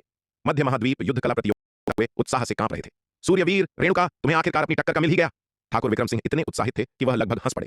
मध्य महाद्वीप युद्ध कला प्रतियोगिता के दौरान अनगिनत लोगों के सामने उन्हें सूर्यवीर द्वारा आकाश से नीचे थप्पड़ मारा गया था, जिससे उन्हें एक अद्वितीय अपमान का सामना करना पड़ा था। वह पहले से ही सूर्यवीर और रेणुका के लिए गहरी नफरत रखते थे। अब ठाकुर वीरेंद्र प्रताप को व्यक्तिगत रूप से आते और एक ही चाल से रेणुका को गंभीर रूप से घायल करते देख ठाकुर विक्रम सिंह को बहुत संतुष्टि महसूस हुई। वरुण प्रांत, ज्वानवू प्रांत के मुख्यालय में अधिपति लोकेश आकाश में दृश्य को देख रहे थे। वे भी उत्साह से कांप रहे थे। अच्छा, बहुत अच्छा, उसे मार डालो, उस रेणुका को मार डालो। अधिपति लोकेश ने दृश्य को सामने आते देख उत्साह से बुदबुदाया। पिछले एक दशक में उन्हें और वरुण प्रांत को रेणुका और दिव्य पवन महल के हाथों बहुत अधिक नुकसान उठाना पड़ा था। न केवल उन्हें रेणुका द्वारा बार बार अपमानित किया गया था, बल्कि दिव्य पवन महल ने कल्याणपुर और विशालपुर में बड़े क्षेत्रों पर भी कब्जा कर लिया था। पिछले एक दशक में उन्होंने पूरी तरह से हताशा का जीवन जिया था। दुर्भाग्य से भले ही वह बेहद नाराज थे, दिव्य पवन महल की ताकत को देखते हुए उनके लिए बदला लेना व्यावहारिक रूप से असंभव था। आज उन्होंने आखिरकार रेणुका को एक झटका खाते हुए देखा, जिससे स्वाभाविक रूप से उन्हें बहुत खुशी हुई। वह चाहते थे कि ठाकुर वीरेंद्र प्रताप बस रेणुका को थप्पड़ मारकर मौत के घाट उतार दें, जिससे उनकी वर्षों की दबी हुई नफरत दूर हो जाए। रत्न भंडार कंपनी के अंदर रत्न भंडार संप्रदाय के नेता सेठ लालचंद ने आकाश में दृश्य को देखा और अपना सिर हिलाने और आह भरने के अलावा कुछ नहीं कर सके। सूर्यवीर के लिए कितना अफसोस की बात है, इस बार वह बर्बाद हो गया है। यह अविश्वसनीय है कि ठाकुर वीरेंद्र प्रताप ने वास्तव में दिव्य विकास लोक में प्रवेश कर लिया है। सूर्यवीर वास्तव में बदकिस्मत है। अगर आज किसी और ने हस्तक्षेप किया होता तो सूर्यवीर के पास अभी भी जीवित रहने का मौका होता, लेकिन क्योंकि यह ठाकुर वीरेंद्र प्रताप थे, सूर्यवीर का विनाश तय था। सूर्यवीर के व्यक्तित्व को देखते हुए वह कभी भी हाथ पर हाथ धरे नहीं बैठेंगे और ठाकुर वीरेंद्र प्रताप द्वारा दिव्य पवन महल को नष्ट होते हुए नहीं देखेंगे। और एक बार जब सूर्यवीर आगे बढ़ते तो ठाकुर वीरेंद्र प्रताप का सामना करते हुए, जो पहले ही दिव्य विकास लोक में प्रवेश कर चुके थे, उनके पास जीवित रहने का मूल रूप से कोई मौका नहीं होगा। सूर्यवीर और ठाकुर वीरेंद्र प्रताप दोनों दांव संघ के भीतर दुर्लभ प्रतिभाएं हैं और समान साधना स्तर पर उनकी युद्ध शक्ति में कोई खास अंतर नहीं है। सालों पहले एक ही स्तर पर उनकी लड़ाई में हालांकि सूर्यवीर ने ठाकुर वीरेंद्र प्रताप को हराया था, लेकिन यह केवल एक चाल से मिली एक संकीर्ण जीत थी। अब जब ठाकुर वीरेंद्र प्रताप दिव्य विकास लोक में प्रवेश कर चुके हैं तो उनके बीच एक पूर्ण लोक का अंतर है। सूर्यवीर के पास जीतने का कोई मौका नहीं है। उन्हें भागने में भी कठिनाई हो सकती है। यहां तक कि उपाध्यक्ष दिवाकर भी ठाकुर वीरेंद्र प्रताप के कार्यों में हस्तक्षेप नहीं कर सकते। आकाश में महारानी रेणुका ने ठाकुर वीरेंद्र प्रताप की ओर देखा, फिर अपना हाथ खोला और एक उग्र लाल लंबी तलवार जादुई हथियार उनकी पकड़ में दिखाई दिया। ठाकुर वीरेंद्र प्रताप जैसे शीर्ष विशेषज्ञ का सामना करते हुए केवल इस आदि लंबी तलवार जादुई हथियार का उपयोग करके ही वह संभवतः कुछ समय के लिए टिक सकती थी। एक आदि जादुई हथियार, यह देखकर ठाकुर वीरेंद्र प्रताप की आंखें संकरी हो गईं। उन्होंने भावहीन होकर कहा, तुम्हें लगता है कि तुम केवल एक आदि जादुई हथियार के साथ मेरा मुकाबला कर सकती हो? रेणुका, तुम बहुत भोली हो। ठाकुर वीरेंद्र प्रताप, अहंकारी मत बनो। क्या तुम्हें सचमुच लगता है कि तुमने हमारे दिव्य पवन महल को समझ लिया है? इस पल एल्डर योगिता चमककर महारानी रेणुका के पास पहुंची, ठाकुर वीरेंद्र प्रताप को घूरते हुए और ठंडे स्वर में बोली। एल्डर गार्गी और दिव्य पवन महल के अन्य 10 अर्ध दिव्य विकास लोक बुजुर्ग भी महारानी रेणुका के पास उड़ गए। दूर से ठाकुर वीरेंद्र प्रताप का सामना कर रहे थे। ठाकुर वीरेंद्र प्रताप ने दिव्य पवन महल के सदस्यों पर एक नजर डाली, उपहास किया और कहा, ठीक है, बहुत अच्छा। चूंकि सूर्यवीर खुद को नहीं दिखाएगा तो मैं तुम्हारे दिव्य पवन महल को अपनी तलवार के लिए बलि के रूप में इस्तेमाल करूंगा। फिर मैं सूर्यवीर के साथ हिसाब बराबर करने जाऊंगा। जैसे ही वह बोले, ठाकुर वीरेंद्र प्रताप ने अपना हाथ खोला और उनकी हथेली में एक आधी लंबी तलवार दिखाई दी। यह देखकर एल्डर योगिता और अन्य लोगों को लगा कि उनका दिल डूब गया है। ठाकुर वीरेंद्र प्रताप की ताकत पहले से ही अकल्पनीय रूप से शक्तिशाली थी और अब एक आधी लंबी तलवार के साथ उनके पास विरोध करने का लगभग कोई मौका नहीं था। क्या ऐसा हो सकता है कि उनका दिव्य पवन महल वास्तव में आज ठाकुर वीरेंद्र प्रताप की तलवार से नष्ट होने वाला था? ठाकुर वीरेंद्र प्रताप ने आधी लंबी तलवार निकालने के बाद उसे ऊपर उठाया और घुमाया, जिससे एक भयानक तलवार की रोशनी निकली जो महारानी रेणुका और अन्य लोगों की ओर बढ़ी। भयानक तलवार की रोशनी को अपनी ओर आते देख एल्डर योगिता और अन्य लोगों को अपनी रीढ़ में सिहरन महसूस हुई। इस तलवार की रोशनी में निहित शक्ति बहुत भयानक थी। इसका सामना करते हुए उनके भीतर निराशा और लाचारी का भाव पैदा हुआ। हालांकि निराशा महसूस करने के बावजूद एल्डर योगिता और अन्य लोगों का हाथ पर हाथ धरे बैठने और मरने का इंतजार करने का कोई इरादा नहीं था। भले ही वे जीत नहीं सकते थे, वे अपनी पूरी ताकत से लड़ेंगे और अन्य विकल्पों पर तभी विचार करेंगे जब वे वास्तव में हार जाएंगे। भले ही वे अंततः मारे जाएं, उन्होंने कम से कम अपना सर्वश्रेष्ठ प्रयास किया होगा और पछताने के लिए कुछ भी नहीं होगा। यह कायरता होगी कि लड़ने की भी हिम्मत न करें और बस आत्मसमर्पण कर दें। हालांकि जैसे ही एल्डर योगिता और अन्य लोग आपसी विनाश के लिए अपनी गुप्त तकनीक को उजागर करने और मौत से लड़ने वाले थे, अचानक एक आकृति चमकी और उनका रास्ता रोक दिया। बूम! भयानक तलवार की रोशनी आकृति से टकराई। तुरंत एक कान फाड़ देने वाली दहाड़ सुनाई दी। ठाकुर वीरेंद्र प्रताप, तुम इतने बेस्वाद कैसे हो सकते हो? एक प्रतिष्ठित दिव्य विकास लोक विशेषज्ञ वास्तव में तुमसे बहुत कमजोर महिलाओं के समूह को सता रहा है। तुम्हारे तरीके हमेशा की तरह घृणित हैं। इस पल एक स्पष्ट आवाज पूरे आकाश और पृथ्वी में गूंज उठी। इस दृश्य को देखकर हर किसी ने तुरंत अपना ध्यान उस आकृति पर केंद्रित कर दिया। जब उन्होंने उस आकृति का असली चेहरा देखा तो हर कोई हाँफने से नहीं रोक सका, क्योंकि यह आकृति वास्तव में सूर्यवीर की थी। इसके अलावा सूर्यवीर एक ऐसी आभा बिखेर रहा था जो ठाकुर वीरेंद्र प्रताप से कम शक्तिशाली नहीं थी। स्पष्ट रूप से सूर्यवीर ने भी दिव्य विकास लोक में प्रवेश कर लिया था। यह कैसे हो सकता है? सूर्यवीर अचानक और चुपचाप दिव्य विकास लोक में कैसे प्रवेश कर सकता है? हर कोई आकाश में आकृति को घूर रहा था। उनके चेहरे अविश्वास से भरे थे। दांव संघ के मुख्यालय में एल्डर फनीश्वर ने आकाश में सूर्यवीर को देखा। उनकी आंखों में सदमे और डरावनी अभिव्यक्ति थी। इस पल उन्हें यकीन था कि सूर्यवीर की आभा एक दर्जन दिन पहले दिव्य पवन महल के आधार से अचानक गायब हो गई थी। वह निश्चित रूप से दिव्य विकास लोक में सफलता प्राप्त करने के लिए स्थानांतरण व्यूह के माध्यम से चला गया होगा। अन्यथा यदि सूर्यवीर दिव्य पवन महल में रहता तो बिना किसी आवाज के दिव्य विकास लोक में उसका प्रवेश करना असंभव होता। यहां तक कि आरोहण लोक में एक योद्धा की सफलता एक बड़ी घटना है। सूर्यवीर जैसी युद्ध कला प्रतिभा का तो कहना ही क्या, जो दिव्य विकास लोक में प्रवेश कर रहा है। परिणाम स्वरूप होने वाली खगोलीय घटनाएं संभवतः खरबों मील दूर से भी दिखाई देंगी। तथ्य यह है कि सूर्यवीर ने बिना किसी आवाज के प्रवेश किया। इसका मतलब है कि उसने प्रवेश करने के लिए किसी गुप्त क्षेत्र में प्रवेश किया होगा। अन्यथा यदि सूर्यवीर शक्ति सिंधु महाद्वीप पर प्रवेश करता तो उसके लिए उसकी नजर से बचना असंभव होता। सूर्यवीर वास्तव में दिव्य विकास लोक में प्रवेश कर चुका था। ऐसा लग रहा था कि भविष्य में उससे निपटना और भी परेशानी भरा होगा। अपने प्रवेश से पहले सूर्यवीर की ताकत अकल्पनीय रूप से दुर्जेय थी। अब जब सूर्यवीर ने आधिकारिक तौर पर प्रवेश कर लिया है और उसके पास एक जन्मजात लंबी तलवार जादुई हथियार है, तो यह कहना सुरक्षित है कि एल्डर फनीश्वर अब उसके लिए कोई मुकाबला नहीं है। यह सोचकर एल्डर फनीश्वर ने अपना माथा रगड़ा और गहरी आह भरी। आह, कितनी मुसीबत है! ठाकुर परिवार के खेमे में ठाकुर विक्रम सिंह आकाश में आकृति को घूर रहे थे, जो एक अतुलनीय रूप से शक्तिशाली आभा भी बिखेर रही थी। उनका चेहरा अविश्वास से भरा था। यह कैसे हो सकता है? यह कैसे हो सकता है? सूर्यवीर अचानक दिव्य विकास लोक विशिष्ट कैसे बन सकता है? इस दृश्य ने उनकी समझ को पूरी तरह से पलट दिया। क्या दिव्य विकास लोक में प्रवेश करना वास्तव में इतना आसान है? सूर्यवीर पहले ही दिव्य विकास लोक में प्रवेश कर चुका है। ठाकुर वीरेंद्र प्रताप की ताकत के साथ क्या वह वास्तव में अभी भी उसे मार सकता है? यदि ठाकुर वीरेंद्र प्रताप सूर्यवीर से एक लोक ऊपर होते तो यह लड़ाई पहले से ही तय होती। हालांकि चूंकि वे दोनों एक ही लोक में हैं और दोनों के पास जन्मजात जादुई हथियार हैं, इसलिए यह कहना मुश्किल है कि कौन विजयी होगा। वरुण प्रांत, ज्वानवु प्रांत के खेमे में अधिपति लोकेश आकाश में सूर्यवीर को घूर रहे थे। उनके चेहरे पर अत्यधिक डरावनी अभिव्यक्ति फैल गई। साथ ही वह हिंसक रूप से कांप रहे थे। उनका पूरा शरीर एक पत्ते की तरह कांप रहा था। सूर्यवीर के दिव्य विकास लोक में प्रवेश करने से पहले उसे मारना उतना ही आसान था जितना कि मुर्गी को मारना। अब जब सूर्यवीर ने आधिकारिक तौर पर दिव्य विकास लोक में प्रवेश कर लिया था तो वह और वरुण महल सूर्यवीर की उपस्थिति में चींटियों से अलग नहीं थे। उन्होंने केवल उम्मीद की कि ठाकुर वीरेंद्र प्रताप सूर्यवीर को मार सकें ताकि उन्हें अब लगातार डर और अनिश्चितता में न जीना पड़े। हालांकि अधिपति लोकेश जानते थे कि यह विचार केवल एक ख्याली पुलाव था। दिव्य विकास लोक में प्रवेश करने से पहले सूर्यवीर को मारना पहले से ही एक मुश्किल काम था, अब तो और भी मुश्किल जब उसने आधिकारिक तौर पर दिव्य विकास लोक में प्रवेश कर लिया था। रत्न भंडार कंपनी के अंदर सेठ लालचंद ने चौड़ी आंखों से सूर्यवीर को देखा, जो एक दिव्य विकास लोक विशेषज्ञ की आभा बिखेर रहा था। उन्हें वास्तव में उम्मीद नहीं थी कि सूर्यवीर इतनी चुपचाप दिव्य विकास लोक में प्रवेश करेगा। उस समय दिव्य विकास लोक में उनका प्रवेश अविश्वसनीय रूप से कठिन रहा था, लेकिन अब सूर्यवीर का प्रवेश खाने और पीने जितना आसान लग रहा था, जो पलक झपकते ही हो गया। दूसरों से अपनी तुलना करना वास्तव में निराशाजनक था। सूर्यवीर को देखकर, जो पहले ही दिव्य विकास लोक में प्रवेश कर चुका था, कुंवर ललित राहत की लहर महसूस किए बिना नहीं रह सका। सौभाग्य से वह विराट से सक्रिय रूप से माफी मांगने और मुआवजे के रूप में उसे 1 करोड़ 9वीं रैंक के आध्यात्मिक पत्थर देने के लिए काफी समझदार था। अन्यथा यदि उसे आज के बाद फिर से माफी मांगनी पड़ती तो 1 करोड़ 9वीं रैंक के आध्यात्मिक पत्थर पर्याप्त नहीं होते। सूर्यवीर के दिव्य विकास लोक विशेषज्ञ बनने के साथ विराट की स्थिति एक प्रतिष्ठित दिव्य विकास लोक विशेषज्ञ के वंशज के रूप में पूरी तरह से बदल गई थी। आकाश में ठाकुर वीरेंद्र प्रताप ने अपने सामने मध्यम आयु वर्ग के व्यक्ति को देखा, जिसकी अभिव्यक्ति साहसी थी और जिसका व्यवहार प्रभावशाली था, और उसका चेहरा बर्फ जैसा ठंडा हो गया। यह वह व्यक्ति था जिसने उसकी मंगेतर को चुरा लिया था, जो उसकी होनी चाहिए थी, और जिसने उसे समान ताकत वाले व्यक्ति के खिलाफ लड़ाई में हराया था। ठाकुर परिवार के युवा मालिक के रूप में उसके गौरव को चकनाचूर कर दिया था। वह इस मध्यम आयु वर्ग के व्यक्ति से नफरत करता था, चाहता था कि वह उसे पीसकर धूल में मिला दे। सूर्यवीर, आखिरकार तुमने खुद को दिखाने की कृपा की। ठाकुर वीरेंद्र प्रताप ने सूर्यवीर को घूरा। उसका स्वर बर्फ जैसा ठंडा था। ठाकुर वीरेंद्र प्रताप, चूंकि तुम मुझसे लड़ना चाहते हो तो आज मैं तुम्हारी इच्छा पूरी करूंगा। सूर्यवीर ने ठाकुर वीरेंद्र प्रताप पर एक नजर डालते हुए कहा, तुम यहां युमेश शाही शहर में खुलकर नहीं लड़ सकते। यदि तुम्हें हिम्मत है तो मेरे पीछे आकाश में आओ एक लड़ाई के लिए। इसके साथ ही सूर्यवीर ने उसे नजरअंदाज किया और आकाश में उड़ गया। ठाकुर वीरेंद्र प्रताप ने सूर्यवीर पर एक नजर डाली, फिर बिना किसी हिचकिचाहट के पीछा किया, आकाश में ऊंचा उड़ गया। आज वह सूर्यवीर से आर पार की लड़ाई लड़ेगा और अतीत की शर्म को धो देगा। दोनों को आकाश की बाहरी सीमा की ओर उड़ते हुए जल्दी से तूफानी मंडल को छोड़कर और शक्ति सिंधु महाद्वीप से बहुत दूर जाते देख युमेश शाही शहर में आरोहण लोक के शिखर से ऊपर के कई योद्धाओं ने भी ऐसा करने से पहले एक पल के लिए संकोच किया। दिव्य विकास लोक के विशेषज्ञों के बीच ऐसी लड़ाई एक दुर्लभ दृश्य थी और अब जब अवसर यहां था वे इसे चूकना नहीं चाहते थे। यहां तक कि एल्डर फनीश्वर भी लड़ाई देखने के लिए बाहरी सीमा की ओर उड़ने से खुद को रोक नहीं सके। मौसी रेणुका, मुझे अपने साथ ले चलो, मैं भी जाकर देखना चाहता हूं। ठीक उसी समय जब महारानी रेणुका बाहरी सीमा की ओर उड़ने वाली थी, विराट उनके पास चमका और कहा। सूर्यवीर और ठाकुर वीरेंद्र प्रताप बहुत तेजी से आगे बढ़ रहे थे, तुरंत अरबों मील की दूरी तय कर रहे थे और वे बाहरी सीमा की ओर उड़ते रहे। विराट की अपनी गति से यह पता नहीं था कि युद्ध के मैदान के आसपास पहुंचने में कितना समय लगेगा। उसे डर था कि जब तक वह युद्ध के मैदान में पहुंचेगा तब तक सूर्यवीर और ठाकुर वीरेंद्र प्रताप के बीच की लड़ाई खत्म हो चुकी होगी। इसलिए विराट के पास मदद के लिए महारानी रेणुका से पूछने के अलावा कोई विकल्प नहीं था। तुम भी लड़ाई देखने जाना चाहते हो? यह सुनकर महारानी रेणुका ने कहने से पहले एक पल के लिए संकोच किया। हालांकि तुम अभी केवल लघु महान क्षेत्र के बाद के चरण में हो। मुझे डर है कि तुम ब्रह्मांडीय तारों वाले आकाश में जीवित नहीं रह सकते। तूफानी मंडल में तेज हवाओं को झेलने के लिए कम से कम एक आरोहण लोक विशेषज्ञ की आवश्यकता होती है। चिंता मत करो मौसी रेणुका, मैंने एक निम्न श्रेणी का 9वीं रैंक का जादुई हथियार पहना हुआ है। इसके अलावा मेरी शारीरिक शक्ति के साथ मैं कुछ प्रारंभिक चरण के आरोहण लोक योद्धाओं से बहुत कमजोर नहीं हूं। विराट ने मुस्कान के साथ कहा। वास्तव में विराट विनम्र हो रहा था। उसकी शारीरिक शक्ति के साथ अधिकांश आरोहण लोक विशेषज्ञ उससे तुलना नहीं कर सकते थे। आखिरकार बहुत कम आरोहण लोक योद्धा अपने भौतिक शरीर को उस स्तर तक प्रशिक्षित कर सकते थे जो उसके जैसे निम्न श्रेणी के 9वीं रैंक के जादुई हथियार के बराबर हो। साधारण योद्धा असली तत्व को साधने पर अधिक ध्यान केंद्रित करते हैं और शायद ही कभी अपने भौतिक शरीर को प्रशिक्षित करते हैं। इसलिए शारीरिक शक्ति के मामले में मानव योद्धा अक्सर राक्षसों और दैत्यों की तुलना में एक महत्वपूर्ण कमजोरी होते हैं। यह सुनकर दिव्य पवन महल की स्वामिनी ने तुरंत महसूस किया कि यह युवक साधारण योद्धाओं से अलग था। हालांकि उसकी साधना केवल लघु महान क्षेत्र के बाद के चरण में थी, लेकिन उसे एक साधारण लघु महान क्षेत्र के बाद के चरण के योद्धा के मानकों के साथ नहीं देखा जा सकता था। विराट की वर्तमान ताकत के साथ वह शायद अधिकांश प्रारंभिक चरण के आरोहण लोक योद्धाओं से अधिक मजबूत था और यहां तक कि मध्य चरण के आरोहण लोक योद्धा भी उसके लिए कोई मुकाबला नहीं हो सकते थे। उसकी स्थिति को देखते हुए तूफानी हवाओं का सामना करना कोई समस्या नहीं होनी चाहिए। यह सोचकर दिव्य पवन महल की स्वामिनी ने सिर हिलाया और कहा, ठीक है, चूंकि तुम जाना चाहते हो तो मैं तुम्हें ले चलूंगी। इसके साथ ही दिव्य पवन महल की स्वामिनी ने विराट को कॉलर से पकड़ा, उसे ऊपर उठाया और एक फ्लैश के साथ आकाश की बाहरी सीमा की ओर उड़ गई। सूर्यवीर आकाश की बाहरी सीमा की ओर उड़ा जब तक कि वह शक्ति सिंधु महाद्वीप से पूरे 10 ट्रिलियन मील दूर नहीं था। रुकने से पहले यहां भले ही वह और ठाकुर वीरेंद्र प्रताप एक विनाशकारी लड़ाई लड़े, इसका शक्ति सिंधु महाद्वीप पर जरा भी असर नहीं पड़ेगा। सूर्यवीर को रुकते देख ठाकुर वीरेंद्र प्रताप ने कोई शब्द बर्बाद नहीं किया। उसने सीधे अपनी तलवार से सूर्यवीर पर वार किया, ठंडे स्वर में चिल्लाते हुए, सूर्यवीर मरने के लिए तैयार हो जाओ। भयानक तलवार की रोशनी ने अंतरिक्ष को चीर दिया, जिससे एक विशाल स्टोरेज दरार पैदा हो गई।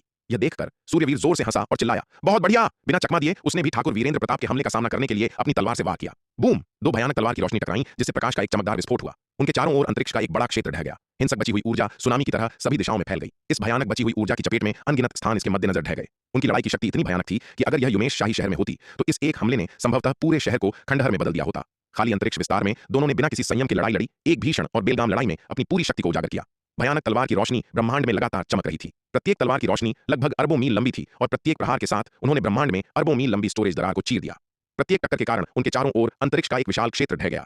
इसके अलावा उनकी गति अविश्वसनीय रूप से तेज थी, जिससे वे पलक झपकते ही दसियों या सैकड़ों अरब मील की यात्रा कर सकते थे। इसलिए खरबों मील के दायरे में अंतरिक्ष जहां वे टकराए लगातार फट रहा था और ढह रहा था। यही कारण था कि सूर्यवीर ने शक्ति सिंधु महाद्वीप से 10 खराब मील दूर एक स्थान चुना। यदि दूरी करीब होती तो उनकी संयुक्त शक्ति को देखते हुए शक्ति सिंधु महाद्वीप पर कोई भी तलवार की रोशनी टकराना एक भारी तबाही होती।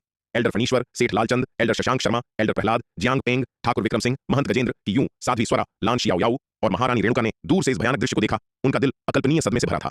क्या यह दिव्य विकास लोक विशेषज्ञों के बीच लड़ाई है? यह भयानक है। उन भयानक आड़ी तिरछी तलवार की रोशनी में से कोई भी आसानी से एक अर्ध दिव्य विकास लोक विशेषज्ञ को मार सकती थी। दर्शकों ने बहुत करीब जाने की हिम्मत नहीं की। कहीं ऐसा न हो कि वे अविश्वसनीय रूप से शक्तिशाली लड़ाई के बाद के झटकों में फंस जाएं। यदि वे दोनों में से किसी के द्वारा छोड़ी गई एक भी तलवार की रोशनी से मारे जाते तो यह पूरी तरह से विनाशकारी होता। पशुपालन संप्रदाय के संप्रदाय गुरु महंत गजेंद्र ने दूर से दृश्य देखा। उनका चेहरा मौत की तरह पीला था। इस लड़ाई की भयावहता को प्रत्यक्ष रूप से देखने के बाद ही उन्हें वास्तव में अपने और एक दिव्य विकास लोक विशेषज्ञ के बीच की अपार खाई का एहसास हुआ। यह स्वर्ग और पृथ्वी जैसा था। एक दिव्य विकास लोक विशेषज्ञ वास्तव में एक जनजात जीवन रूप कहलाने का हकदार है। उनकी शक्ति दिव्य विकास लोक के नीचे के लोगों की कल्पना से कहीं अधिक है, जो केवल अर्जित प्राणी है। एक अर्ध दिव्य विकास लोक विशेषज्ञ और एक सच्चे दिव्य विकास लोक विशेषज्ञ के बीच का अंतर भले ही केवल आधा कदम लगता हो, वास्तव में एक दुर्गम खाई की तरह है। यह सोचकर कि कैसे उसने मध्य महाद्वीप युद्ध कला प्रतियोगिता के दौरान महारानी रेणुका की बदकिस्मती का फायदा उठाया था, महंत गजेंद्र को अपनी रीढ़ में सिहरन महसूस हुई। यदि सूर्यवीर बदला लेना चाहता तो वह सूर्यवीर के एक तलवार के वार का भी सामना नहीं कर पाता। सूर्यवीर के सामने वह चींटी की तरह कमजोर था। जयपाल परिवार के 9वें एल्डर प्रहलाद ने दूर से दृश्य को देखा। उनकी आंखों में सदमे, जटिलता और भय का संकेत था। सूर्यवीर ने आधिकारिक तौर पर दिव्य विकास लोक में प्रवेश कर लिया था। इतनी भयानक ताकत के साथ सूर्यवीर संभवतः भविष्य में उनके जयपाल परिवार के लिए एक बड़ी समस्या बन जाएगा, विशेष रूप से उनकी शाखा जो जयपाल परिवार के भीतर हमेशा सूर्यवीर के सबसे अधिक विरोधी रही थी। यदि सूर्यवीर उनसे बदला लेना चाहता तो यह बिल्कुल भयानक बात होगी। दिव्य विकास लोक, क्या यह एक दिव्य विकास लोक विशेषज्ञ की शक्ति है? एल्डर योगिता ने उत्साहपूर्वक चिल्लाया, दूर अद्भुत लड़ाई को देखते हुए। वह भी दिव्य विकास लोक में प्रवेश करने के बहुत करीब थी। एक बार जब वह ऐसा कर लेती तो उनके पास ऐसी अविश्वसनीय रूप से शक्तिशाली ताकत होगी। सिर्फ इसके बारे में सोचने से उनका खून उत्साह से उबलने लगा। महारानी रेणुका दृश्य को देख रही थी। उनकी खूबसूरत आंखों में भी चमक थी, क्योंकि वह भी दिव्य विकास लोक में प्रवेश करने से ज्यादा दूर नहीं थी। हालांकि वह ठाकुर वीरेंद्र प्रताप द्वारा गंभीर रूप से घायल हो गई थी, लेकिन उनके अर्ध कदम आदि स्तर के रक्षात्मक लबादे, प्राचीन महाद्वीप की धाराओं और नागदंत के तीसरे संस्करण द्वारा उनके शरीर के दीर्घकालिक पोषण और तड़के और इस तथ्य के कारण कि उन्होंने तलवार संप्रदाय से नवजीवन संजीवनी गोली ली थी, उनके घाव पहले ही काफी हद तक ठीक हो चुके थे। विराट दूर भयानक लड़ाई के दृश्य को देख रहा था, भावनाओं की लहर महसूस किए बिना नहीं रह सका। क्या यह एक विशेषज्ञ की असली शक्ति थी? यह वास्तव में आकांक्षा करने वाली बात थी। अपनी वर्तमान ताकत के साथ एक दिव्य विकास लोक विशेषज्ञ की तुलना में वह वास्तव में एक चींटी से कम था। युद्ध के मैदान के दूसरी तरफ एक आकृति इस दृश्य को देख रही थी, अपना सिर हिलाने और आह भरने के अलावा कुछ नहीं कर सकती थी। यदि केवल ये दोनों युद्ध के मैदान में दुश्मनों को मारने के लिए अपनी ऊर्जा बचा सकते तो यह कितना बेहतर होता। इसके बजाय वे यहाँ एक दूसरे को मार रहे थे, अपनी ऊर्जा व्यर्थ बर्बाद कर रहे थे। यह आकृति कोई और नहीं बल्कि उपाध्यक्ष दिवाकर का दिव्य चेतना अवतार थी। जब सूर्यवीर और ठाकुर वीरेंद्र प्रताप आकाश के बाहर भीषण लड़ाई लड़ रहे थे तो उन्होंने पहले ही अत्यधिक तीव्र उतार चढ़ाव को महसूस कर लिया था और तुरंत अंतरिक्ष को चीर दिया, एक दिव्य चेतना अवतार को उतरने के लिए भेजा। चूंकि सूर्यवीर और ठाकुर वीरेंद्र प्रताप ने शक्ति सिंधु महाद्वीप पर दिव्य विकास लोक में प्रवेश नहीं किया था, इसलिए उपाध्यक्ष दिवाकर को उनके प्रवेश के बारे में पहले से पता नहीं था। जब उनका दिव्य चेतना अवतार नीचे उतरा और देखा कि दोनों ने दिव्य विकास लोक में प्रवेश कर लिया है तो वे प्रसन्न और दुखी दोनों थे। वे प्रसन्न थे कि मानव जाति को अंततः दो और शीर्ष स्तरीय लड़ाके मिले हैं, लेकिन दुखी थे कि ये दोनों एक दूसरे को मार रहे थे। हालांकि वे इसके बारे में कुछ भी करने में असमर्थ थे। सूर्यवीर और ठाकुर वीरेंद्र प्रताप के बीच की शिकायतें और उलझनें इतनी जटिल थीं कि उन्हें आसानी से नहीं सुलझाया जा सकता था। सूर्यवीर और ठाकुर वीरेंद्र प्रताप के बीच की लड़ाई अंत में समाप्त होने से पहले 5 दिन और 5 रात तक चली। अंत में किसी को जीत नहीं मिली, जिसके परिणाम स्वरूप दोनों गंभीर रूप से घायल हो गए। दोनों मानव जाति के बीच दुर्लभ युद्ध कला प्रतिभाएं थीं। ठाकुर वीरेंद्र प्रताप ठाकुर परिवार की पैतृक भूमि में अपार अवसर और भाग्य प्राप्त करने के बाद अत्यंत दुर्जय शक्ति रखते थे। हालांकि सूर्यवीर ने भी जुबैदा द्वारा बनाई गई प्राचीन दिव्य धारा मदिरा का सेवन करने के बाद एक जबरदस्त बढ़ावा अनुभव किया। समान साधना स्तर पर यह निर्धारित करना मुश्किल था कि कौन श्रेष्ठ था। अपनी आपसी चोट के बाद दोनों ठीक होने के लिए युमेश शाही शहर लौट आए, लड़ाई जारी रखने से इनकार कर दिया। हालांकि ठाकुर वीरेंद्र प्रताप सूर्यवीर को मारना चाहते थे, लेकिन वे उनके साथ नष्ट नहीं होना चाहते थे। उनकी चोटों की गंभीरता को देखते हुए लड़ाई जारी रखने का परिणाम वास्तव में आपसी विनाश होता। दिव्य पवन महल के मुख्यालय में सूर्यवीर के मौत जैसे पीले चेहरे को देखकर विराट ने चिंता के साथ पूछा, पिताजी क्या आप ठीक हैं? मैं ठीक हूं, खांसते हुए, मुझे बस थोड़ा आराम चाहिए। तुम्हारे पिता को क्या हो सकता है? चिंता मत करो। सूर्यवीर ने हाथ हिलाया और कहा, पिताजी यहाँ हमारे तलवार संप्रदाय से कुछ उपचार गोलियां हैं, नवजीवन संजीवनी गोलियां। उन्हें आजमाएं और देखें कि वे कैसे काम करती हैं। विराट ने जुबैदा द्वारा परिष्कृत उच्चतम ग्रेड नवजीवन संजीवनी गोलियां निकाली और उन्हें सूर्यवीर को सौंप दिया। सूर्यवीर ने मना नहीं किया। विराट के साथ अपने समय के दौरान वह विराट के पास मौजूद चीजों के चमत्कारी प्रभावों को समझने लगे थे, जो समझ से परे थे। हालांकि वह अब एक दिव्य विकास लोक विशेषज्ञ थे, फिर भी ये गोलियां उनके लिए उपयोगी हो सकती थीं। सूर्यवीर ने नवजीवन संजीवनी गोलियां ली और उन्हें निगल लिया। अपने असली तत्व के संचलन के साथ उन्होंने जल्दी से गोलियों की औषधीय शक्ति को परिष्कृत किया। इसका कुछ प्रभाव तो है। सूर्यवीर ने अपनी आंखें खोली और सिर हिलाया। यह देखकर कि इतनी सारी नवजीवन संजीवनी गोलियां लेने के बाद सूर्यवीर का रंग केवल थोड़ा सुधरा है, विराट को तुरंत पता चल गया कि गोलियां उनके लिए बहुत प्रभावी नहीं थीं। सूर्यवीर अब एक वास्तविक दिव्य विकास लोक विशेषज्ञ थे। उनकी चोटों का इलाज साधारण उपचार गोलियों से नहीं किया जा सकता था, जबकि नवजीवन संजीवनी गोली के प्रभाव चमत्कारी थे। जुबैदा ने जो उच्चतम ग्रेड पहले परिष्कृत किया था वह केवल निम्न श्रेणी की 9वीं रैंक की गोली थी। निम्न श्रेणी की 9वीं रैंक की गोली के साथ एक दिव्य विकास लोक विशेषज्ञ की चोटों को ठीक करने की कोशिश करना एक ख्याली पुलाव से कम नहीं था। तथ्य यह है कि सूर्यवीर की चोटों पर इसका थोड़ा सा भी प्रभाव पड़ा। यह पहले से ही अविश्वसनीय रूप से चमत्कारी था। सूर्यवीर की गंभीर चोटों को देखकर विराट को दुख हुआ। ठीक है, तुम किस बात की चिंता कर रहे हो? मैं अभी मरा नहीं हूं, तुम इतने उदास क्यों दिख रहे हो? सूर्यवीर ने विराट की ओर देखा और चिढ़कर डांटा। सूर्यवीर की बातें सुनकर विराट निशब्द हो गया। आपको इस तरह घायल देखकर क्या मेरा दुखी होना सामान्य नहीं है? हालांकि विराट बचपन से ही अपने पिता के बुरे स्वभाव का आदी था और उसने सूर्यवीर की बातों को दिल पर नहीं लिया। चूंकि सूर्यवीर की ठाकुर वीरेंद्र प्रताप के साथ लड़ाई हुई थी, इसलिए 5 प्रमुख संप्रदायों और 3 महान परिवारों के विशेषज्ञों ने सूर्यवीर की ताकत देखी थी और कुछ समय के लिए किसी ने भी दिव्य पवन महल के मुख्यालय में आकर परेशानी पैदा करने की हिम्मत नहीं की। हालांकि ठाकुर परिवार के भीतर 3 प्राचीन परिवारों में से एक भयंकर बहस छिड़ गई थी। सूर्यवीर ने दिव्य विकास लोक में प्रवेश कर लिया है। वीरेंद्र की उसके साथ लड़ाई के परिणाम स्वरूप दोनों गंभीर रूप से घायल हो गए। यह सूर्यवीर को खत्म करने का जीवन में एक बार आने वाला अवसर है और हमें इस अवसर को जब्त करना चाहिए। ठाकुर परिवार के मुखिया ठाकुर विक्रमादित्य ने ठंडे स्वर में कहा। परिषद हॉल में आपस में चर्चा कर रहे परिवार के बुजुर्गों के समूह को देखते हुए उन्होंने मान लिया था कि ठाकुर वीरेंद्र प्रताप के दिव्य विकास लोक में प्रवेश करने के बाद सूर्यवीर को मारना एक पक्की बात होगी। हालांकि उनके पूर्ण आश्चर्य के लिए सूर्यवीर ने भी दिव्य विकास लोक में प्रवेश कर लिया था। सूर्यवीर और ठाकुर वीरेंद्र प्रताप के बीच लड़ाई के दौरान उन्होंने भी अंतरिक्ष को चीर दिया था। आसपास से लड़ाई का निरीक्षण करने के लिए एक दिव्य चेतना अवतार भेजा था। सूर्यवीर की ताकत भयानक थी। दिव्य विकास लोक में प्रवेश करने पर उसके पास पहले से ही ऐसी शक्ति थी। अगर उसे बढ़ने का समय दिया गया तो उसकी भविष्य की उपलब्धियां अकल्पनीय होंगी। यह सही है। इस बार हमें सूर्यवीर से छुटकारा पाना होगा। सूर्यवीर हमारे ठाकुर परिवार के लिए बहुत बड़ा खतरा है। यदि हम अभी उससे छुटकारा नहीं पाते हैं तो एक बार जब वह अपनी चोटों से उबर जाएगा तो उसे मारना और भी मुश्किल होगा। यदि हम उसे और मजबूत होने देते हैं तो वह अनिवार्य रूप से एक बहुत बड़ा छिपा हुआ खतरा बन जाएगा, जिसकी हमारा ठाकुर परिवार कल्पना भी नहीं कर सकता है। सफेद बालों वाले बुजुर्ग एल्डर कुलदीप ने सिर हिलाया और कहा, जब से दामिनी ने मध्य महाद्वीप युद्ध कला प्रतियोगिता में विराट को महापंचतत्व तलवार व्यूह का प्रदर्शन करते देखा था, तब से वह बेहद बेचैन और विचलित थी। मिल गया तो वो हमारे ठाकुर परिवार के लिए एक ऐसी मुसीबत बन जाएगा जिसके बारे में हम सोच भी नहीं सकते। सफेद बालों वाले बुजुर्ग एल्डर कुलदीप ने सिर हिलाते हुए कहा, अब जब सूर्यवीर दिव्य विकास लोक की सीमाओं को तोड़कर आगे बढ़ चुका है तो हम उसे मारेंगे कैसे? और क्या दाव संग चुपचाप देखता रहेगा? एक सूखे से बूढ़े आदमी ने सवाल उठाया। सूर्यवीर को तो दिव्य विकास लोक में पहुंचने से पहले ही मारना मुश्किल था। अब तो वो पूरी तरह से एक दिव्य विकास योद्धा बन चुका है। भले ही सूर्यवीर और ठाकुर वीरेंद्र प्रताप दोनों उस भयंकर लड़ाई में बुरी तरह घायल हो गए थे, लेकिन सूर्यवीर अभी भी किसी भी साधारण अर्ध दिव्य विकास लोक के योद्धा से कहीं ज्यादा ताकतवर था। चाहे उसे मारना कितना भी मुश्किल क्यों न हो, हमें उसे खत्म करना ही होगा। ठाकुर विक्रमादित्य ने ठंडी आवाज में कहा। अगर यह मौका हाथ से निकल गया तो सूर्यवीर को मारना नामुमकिन हो जाएगा। इस बार चाहे जो कीमत चुकानी पड़े, हमें सूर्यवीर को खत्म करना ही है। इस बार आखिरी गारंटी के तौर पर मैं खुद मैदान में उतरूंगा। ठाकुर विक्रमादित्य की बात सुनकर वहां मौजूद हर कोई सन्न रह गया। कुलपति जी, अगर आप खुद इसमें शामिल हुए तो दाव संघ से नजरअंदाज नहीं करेगा, है ना? सूखे से बूढ़े आदमी ने हैरानी से पूछा। उपाध्यक्ष दिवाकर इस वक्त मध्य महाद्वीप की पश्चिमी सीमा पर असुर जाति के कमांडर असुर भैरव के साथ उलझे हुए हैं, वो वहां से नहीं हट सकते। ठाकुर विक्रमादित्य ने उस बूढ़े की ओर देखते हुए कहा, इसीलिए मैंने कहा कि सूर्यवीर को मारने का यह मौका दोबारा नहीं मिलेगा। मैं ब्रह्मांड के पार से सीधे युमेश शाही शहर के लिए निकलूंगा और कोशिश करूंगा कि दाव संघ की नजरों से बचा रहूं। कुलपति जी, अगर हमने ऐसा किया तो हम सचमुच दाव संघ के युद्ध गुट को अपना दुश्मन बना लेंगे। बूढ़े आदमी ने आह भरते हुए कहा, भले ही दाव संघ के युद्ध गुट से हमारे रिश्ते पूरी तरह टूट जाएं, हमें सूर्यवीर को मिटाना ही होगा। ठाकुर विक्रमादित्य ने सख्ती से कहा, सूर्यवीर को मारने के बाद मैं तुरंत कुलपति के पद से इस्तीफा दे दूंगा। फिर दाव संघ का युद्ध गुट मेरा क्या बिगाड़ लेगा? क्या वो मुझे मार डालेंगे? दाव संघ के भीतर युद्ध गुट ही सब कुछ नहीं चलाता। यह सुनकर वह बूढ़ा आदमी फिर से आह भरकर चुप हो गया। ऐसा लग रहा था कि ठाकुर विक्रमादित्य ने सूर्यवीर को मारने की कसम खा ली थी। इस बार ठाकुर परिवार के आधे अर्ध दिव्य विकास लोक योद्धाओं को तैनात किया जाएगा। वे पहले स्थानिक द्वार के जरिए युमेश शाही शहर पहुंचेंगे और सूर्यवीर पर घात लगाकर हमला करेंगे। बाद में मैं जयपाल परिवार के मुखिया से बात करूंगा ताकि वे भी अपने लोगों को इस हमले में शामिल करें। तुम्हारे हमला करने के बाद मैं तुरंत युमेश शाही शहर के लिए निकलूंगा ताकि सूर्यवीर के शिकार में कोई कमी न रह जाए। ठाकुर विक्रमादित्य ने बिना किसी भाव के कहा, हे भगवान। ठाकुर विक्रमादित्य की बात सुनकर सभा भवन में सन्नाटा छा गया, जैसे सबकी सांसें थम गई हों। ठाकुर परिवार के आधे अर्ध दिव्य विकास लोक योद्धाओं को एक साथ जुटाना यह कोई मामूली बात नहीं थी। ऐसा पहले कभी नहीं हुआ था। ठाकुर परिवार के आधे दिव्य विकास स्तर के योद्धाओं की संख्या 200 से भी ज्यादा थी। अगर जयपाल परिवार ने भी अपने अर्ध दिव्य विकास लोक के योद्धाओं की एक बड़ी फौज भेज दी तो यह संख्या और भी विशाल हो जाएगी। इतने सारे अर्ध दिव्य विकास लोक योद्धाओं के एक साथ हमला करने पर अगर सूर्यवीर घायल न भी होता तब भी उसके लिए टिकना मुश्किल हो जाता। ठाकुर विक्रमादित्य का अटल इरादा देखकर और यह जानकर कि वे खुद मैदान में उतरने वाले हैं, सभा भवन में किसी ने भी विरोध करने की हिम्मत नहीं की। इस बार ठाकुर विक्रमादित्य ने सूर्यवीर की मौत का फरमान सुना दिया था। अब उनका विरोध करने का मतलब था ठाकुर विक्रमादित्य की अगुवाई वाली मुख्य शाखा से सीधी दुश्मनी मोल लेना। हालांकि ठाकुर परिवार की अलग अलग शाखाएं आपस में गहराई से जुड़ी हुई थीं, लेकिन सबसे शक्तिशाली ताकत निस्संदेह ठाकुर विक्रमादित्य की मुख्य शाखा ही थी। ठाकुर विक्रमादित्य का आदेश जारी होते ही हर शाखा के प्रमुख अपने अपने लोगों को इकट्ठा करने निकल पड़े। भले ही ठाकुर परिवार के पास बेशुमार संसाधन और अर्ध दिव्य विकास लोक योद्धाओं की बड़ी फौज थी, लेकिन वे सभी पुश्तैनी जमीन पर मौजूद नहीं थे। कई लोग बाहर अभ्यास कर रहे थे, कई कुछ इलाकों की निगरानी कर रहे थे और कुछ एकांत साधना में लीन थे। इसलिए आधे अर्ध दिव्य विकास लोक योद्धाओं को जुटाना कोई आसान काम नहीं था। भले ही आदेशों का पालन कितनी भी तेजी से क्यों न हो, आवश्यक लोगों को इकट्ठा करने में कम से कम 4-5 दिन तो लगने ही वाले थे। मध्य महाद्वीप के उत्तरी भाग में 3 प्राचीन कुलीन परिवारों में से एक जयपाल परिवार। सभा भवन में एक विद्वान जैसा दिखने वाला अधेड़ उम्र का व्यक्ति मुख्य आसन पर बैठा था, जिसके दोनों ओर कई शक्तिशाली योद्धा मौजूद थे। मुख्य आसन पर बैठा यह व्यक्ति जयपाल परिवार का मुखिया प्रमुख जयपाल था। उसे स्वाभाविक रूप से युमेश शाही शहर में जो कुछ हुआ था उसकी खबर मिल चुकी थी और अभी अभी ठाकुर परिवार के मुखिया ठाकुर विक्रमादित्य ने सूर्यवीर से निपटने के लिए उससे संपर्क किया था। वह अब इस मामले पर चर्चा करने के लिए एक सभा बुला रहा था। इस मामले के बारे में आप सभी का क्या विचार है? प्रमुख जयपाल ने वहां मौजूद जयपाल परिवार के कई एल्डर्स पर नजर डालते हुए पूछा। हम और क्या कर सकते हैं? जाहिर है हमें सूर्यवीर का सफाया करने के लिए ठाकुर परिवार का साथ देना चाहिए। तभी प्रमुख जयपाल के बाईं ओर बैठे भूरे वस्त्र पहने एक बूढ़े व्यक्ति ने बेपरवाही से कहा।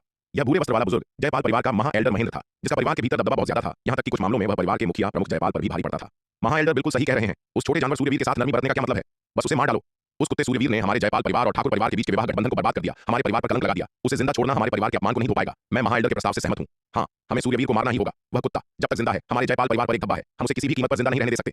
जैसे ही महा एल्डर महेंद्र ने बात शुरू की, जयपाल परिवार के कई एल्डर्स ने तुरंत उनकी हाँ में हाँ मिला दी। क्योंकि हर कोई और महा एल्डर इस मामले को लेकर इतने उत्साहित हैं, तो महा एल्डर और बाकी लोग ही सूर्यवीर को घेरने के लिए अपने आदमी भेजें। मुझे इस मामले में कोई दिलचस्पी नहीं है। इसी समय प्रमुख जयपाल के दाईं ओर पहली सीट पर बैठे भूरे बालों वाले एक अधेड़ उम्र के व्यक्ति ने शांति से कहा। यह भूरे बालों वाला व्यक्ति जयपाल परिवार का दूसरा एल्डर योगेश्वर था।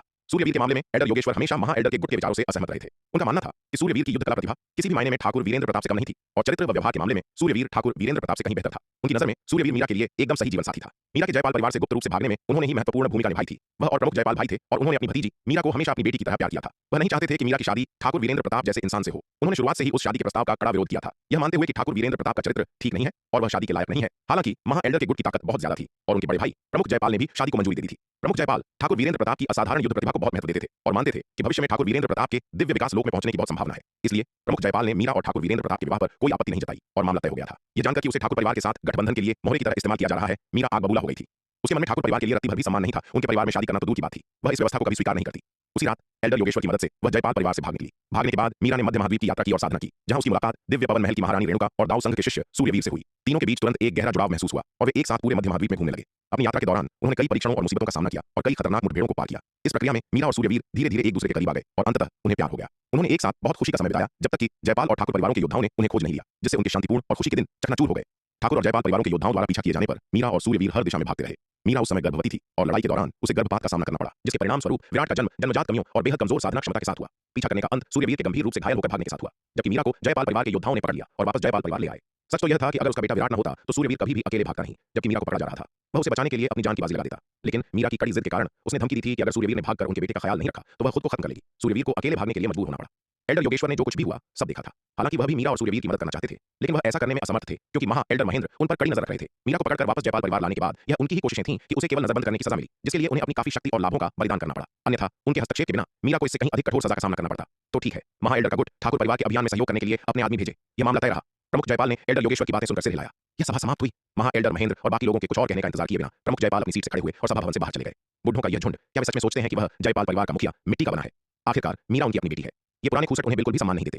जब उन्होंने मीरा को पकड़ा था तो वे उसे मार डालना चाहते थे और इसी वजह से मीरा की सजा कम करवाने के बदले उनके गुट को शक्ति और लाभ का एक बड़ा हिस्सा छोड़ना पड़ा था। इस बात ने इन बूढ़े लोगों के प्रति प्रमुख जयपाल की नाराजगी को लंबे समय से हवा दी थी। सच तो यह है कि एल्डर योगेश्वर ने उस समय मीरा के लिए नरमी सुनिश्चित करने के लिए मुख्य शाखा द्वारा दिए गए भारी लाभों को स्वीकार करने के लिए चुपचाप सहमति दे दी थी, अन्यथा मुख्य शाखा उनकी सहमति के बिना मुनाफे का इतना बड़ा हिस्सा कैसे छोड़ सकती थी। हालांकि प्रमुख जयपाल अपनी बेटी के बिना अनुमति भागने और परिवार की इच्छा के विरुद्ध सूर्यवीर से गुप्त रूप से सगाई करने पर क्रोधित थे, लेकिन उनके पास इसे एक सच्चाई के रूप में स्वीकार करने के अलावा कोई विकल्प नहीं था। उन्हें सूर्यवीर से बहुत ज्यादा लगाव नहीं था, लेकिन न ही उनके मन में कोई बुराई थी। आखिरकार वह अपने दामाद की जान अपने हाथों से नहीं लेंगे। उस समय उनका व्यक्तिगत हस्तक्षेप, जो देखने में सूर्यवीर को नुकसान पहुंचाने जैसा लग रहा था, वास्तव में सूर्यवीर की जान बचाने का एक गुप्त तरीका था। अगर उन्होंने हस्तक्षेप न किया होता तो क्या उपाध्यक्ष दिवाकर को शामिल होने का मौका मिलता? केवल उपाध्यक्ष दिवाकर के हस्तक्षेप से ही सूर्यवीर जीवित बच सकता था, वरना इतने सारे शक्तिशाली लोगों के घेराव और हमले के बीच सूर्यवीर का जान बचाकर भागना कितना आसान होता। अब भी ये पुराने खूसट उन्हें सूर्यवीर पर हमला करने के लिए मजबूर करना चाहते हैं। वे वास्तव में सोचते हैं कि वह मूर्ख है। सूर्यवीर अब एक औपचारिक दिव्य विकास लोक का योद्धा है, जो वास्तव में शक्ति सिंधु महाद्वीप के सर्वोच्च स्तरों में खड़ा है। ऐसे दामाद के होते हुए वह और क्या चाह सकता है? अपने ही दामाद पर हमला करने के लिए इन लोगों के साथ शामिल होने के लिए उसे पागल होना पड़ेगा। बेशक वह इन लोगों की हरकतों पर ध्यान नहीं देगा। हालांकि वह सक्रिय रूप से सूर्यवीर पर हमला नहीं करेगा, लेकिन वह उसकी मदद भी नहीं करेगा। आखिरकार वह जयपाल परिवार का मुखिया था और कई चीजें उसके नियंत्रण से परे थीं। वह बस जो चाहे वो नहीं कर सकता था। अगर उसने खुले तौर पर सूर्यवीर की मदद की तो ठाकुर परिवार को जवाब देना मुश्किल होगा। इसके अलावा जयपाल परिवार के भीतर कई ताकतें इसका इस्तेमाल उस पर हमला करने के लिए एक बहाने के रूप में करेंगी। उस समय यह अनिश्चित होगा कि क्या वह अभी भी परिवार के मुखिया के रूप में अपना पद बरकरार रख पाएगा या नहीं। इन परिवारों के बीच हितों के जटिल जाल का मतलब था कि जयपाल परिवार के मुखिया के रूप में वह मनमर्जी से काम नहीं कर सकता था। उसे कई कारकों पर विचार करना पड़ता था। जयपाल परिवार के मुखिया प्रमुख जयपाल के जाने के बाद महाएल्डर महेंद्र ने सभा भवन में प्रमुख जयपाल का अधिकार संभाल लिया और बैठक की अध्यक्षता जारी रखी। कुछ चर्चा के बाद विभिन्न शाखाओं ने अंततः सूर्यवीर की घेराबंदी में भाग लेने के लिए 50 अर्ध दिव्य विकास लोक योद्धाओं को इकट्ठा करने का फैसला किया। प्रमुख जयपाल के समर्थन के बिना महाएल्डर की 50 अर्ध दिव्य विकास लोक योद्धाओं को इकट्ठा करने की क्षमता अपने आप में एक महत्वपूर्ण उपलब्धि थी। आखिरकार यह एक प्रतिष्ठित दिव्य विकास लोक विशेषज्ञ की घेराबंदी थी, कोई छोटी बात नहीं। हालांकि महाएल्डर जयपाल परिवार के भीतर अपार शक्ति रखते थे, लेकिन विभिन्न शाखाओं के प्रमुख मूर्ख नहीं थे। कोई भी इतने बड़े उपक्रम के लिए अपनी जान जोखिम में नहीं डालना चाहता था। सूर्यवीर को लेकर जयपाल परिवार में पहले से ही अलग अलग राय थी। वे ठाकुर परिवार की तरह नहीं हो सकते थे, जो उसे मारने के लिए कोई भी कीमत चुकाने को तैयार थे। प्रतिभागियों की संख्या को अंतिम रूप देने के बाद महाएल्डर महेंद्र ने विवरण की पुष्टि करने के लिए ठाकुर विक्रमादित्य से संपर्क किया। यह महाएल्डर महेंद्र ही थे जिन्होंने वर्षों पहले मीरा और ठाकुर वीरेंद्र प्रताप के बीच विवाह की साजिश रची थी। महाएल्डर महेंद्र और ठाकुर विक्रमादित्य के बीच का रिश्ता प्रमुख जयपाल और ठाकुर विक्रमादित्य के रिश्ते से कहीं ज्यादा गहरा था, क्योंकि उनके बीच कई काले धंधे चलते थे। महेंद्र जयपाल परिवार के मुखिया के पद का लालच करता था और इस तरह उसने ठाकुर परिवार के समर्थन के बदले में जयपाल परिवार के कई हितों के साथ विश्वासघात किया था। इन धोखा दिए गए हितों में जयपाल परिवार के मुखिया प्रमुख जयपाल की बेटी मीरा भी शामिल थी। प्राचीन महाद्वीप में एक झरने में एक नन्ही नीली चिड़िया मजे से पानी में नहा रही थी। झरने का भारी पानी लगातार उसके शरीर पर गिर रहा था, हर तरह से उसके शरीर को मजबूत बना रहा था। पानी उसके शरीर में समा रहा था, उसके मांस और खून द्वारा सूखा जा रहा था और लगातार असली ऊर्जा में बदला जा रहा था, जिससे उसे एक व्यापक बढ़ावा मिल रहा था। आह, कितना सुकून! यह जीवन कितना अद्भुत है! नीलिमा ने संतोष से आह भरी अपने पंखों से पानी उड़ाते हुए। अब वह बड़ी मात्रा में नागदंत चावल खा सकती थी और झरने के पानी को असीमित मात्रा में सोख सकती थी। उसका जीवन इससे ज्यादा आरामदायक नहीं हो सकता था। इन अविश्वसनीय रूप से प्रचुर परिस्थितियों में उसकी साधना अत्यंत तीव्र गति से दिन दूनी रात चौगुनी बढ़ रही थी। अब उसकी साधना अर्ध आरोहण लोक की सीमा पर थी और वह दिन शायद दूर नहीं था जब वह आरोहण लोक में प्रवेश कर लेगी। साधना की इस गति से एक दिन वह उस स्तर पर पहुंच जाएगी जहां वह ब्रह्मांड को पार करने में सक्षम होगी और उसके घर वापसी की यात्रा अब केवल एक दूर का सपना नहीं रहेगी।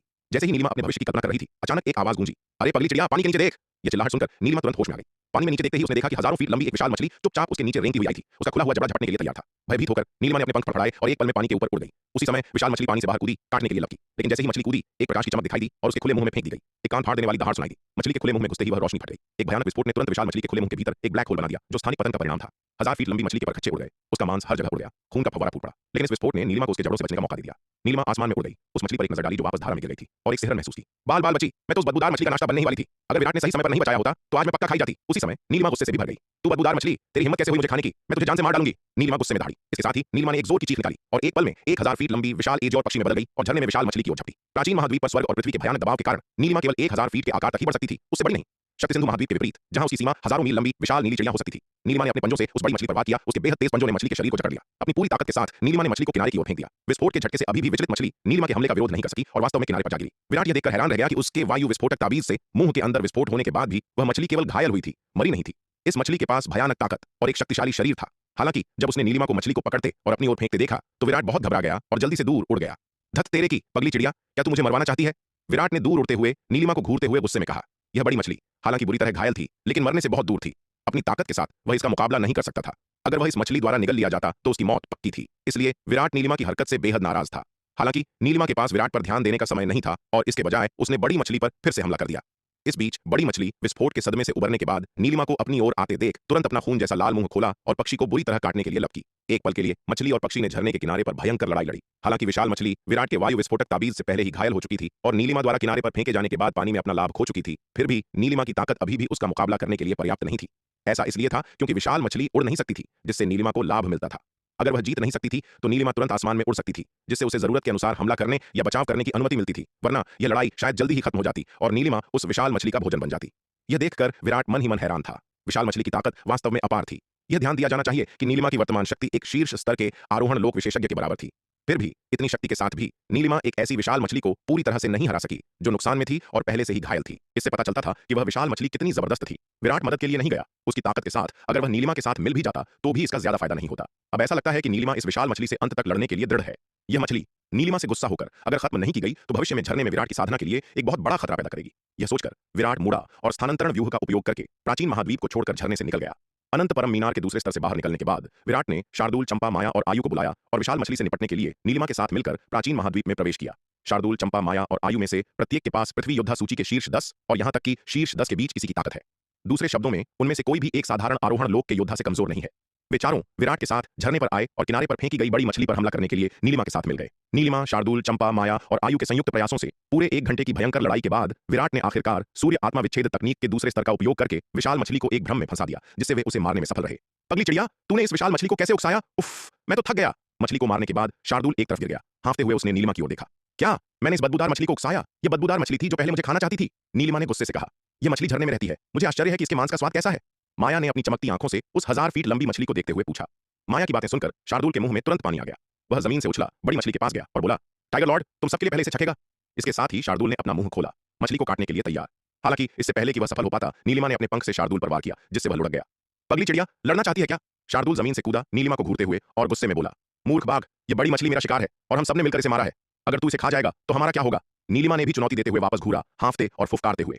ठीक है, बहस करना बंद करो। चलो इस मछली को वापस ले चलते हैं, इसे पकाते हैं और फिर हम सब इसे आराम से खा सकते हैं। इस समय विराट आगे बढ़ा और शार्दूल और नीलिमा के बीच बहस को रोक दिया। इसके बाद विराट ने शार्दूल को एक विशाल सफेद बाघ में बदलने के लिए कहा जो 1000 फीट ऊंचा था, ताकि वह विशाल मछली को वापस ले जा सके। उस झरने में कई वर्षों तक रहने और उसके पानी को सोखने के बाद मछली अविश्वसनीय रूप से भारी थी। शार्दूल की ताकत के साथ भी इसे वापस स्थानांतरण व्यूह तक ले जाना बेहद थका देने वाला था। जब स्थानांतरण व्यूह ने मछली को वापस अनंत परम मीनार के दूसरे स्तर पर पहुंचाया तो उस स्तर का 36वां तारा लगभग बुझ गया। इसका मतलब था कि मछली को ले जाने में लगभग पूरे 100 अरब 8वीं रैंक के आध्यात्मिक पत्थर खर्च हो गए, जिससे पता चलता है कि मछली कितनी भारी थी। यह देखकर विराट ने 36वें तारे को फिर से जलाने के लिए जल्दी से बड़ी मात्रा में आध्यात्मिक पत्थर निकाले। शार्दूल, नीलिमा, चंपा, माया और आयु फिर काम पर लग गए और मेहनत से विशाल मछली से कुछ मछली का मांस काटने लगे। इस विशाल मछली का मांस अविश्वसनीय रूप से सख्त था। इसे मारने में 5 लोगों और अपार प्रयास की आवश्यकता पड़ी थी और अब इससे कोई भी मांस काटना कोई आसान काम नहीं था। अंत में चंपा ने अपनी 9वीं रैंक की शीर्ष स्तरीय लंबी तलवार के जादुई हथियार का उपयोग करके लगभग 10 फीट आकार का मांस का एक चौकोर टुकड़ा काटा। यह मछली 1000 फीट लंबी थी। एक चौकोर टुकड़ा काटना भी उसके मूल आकार का केवल 1000वां हिस्सा था। इस टुकड़े को काटने के बाद समूह ने अनंत परम मीनार को छोड़ दिया। चंपा, आयु और अन्य लोग मछली को पकाने के लिए रसोई में चले गए। इस मछली को पकाना बेहद मुश्किल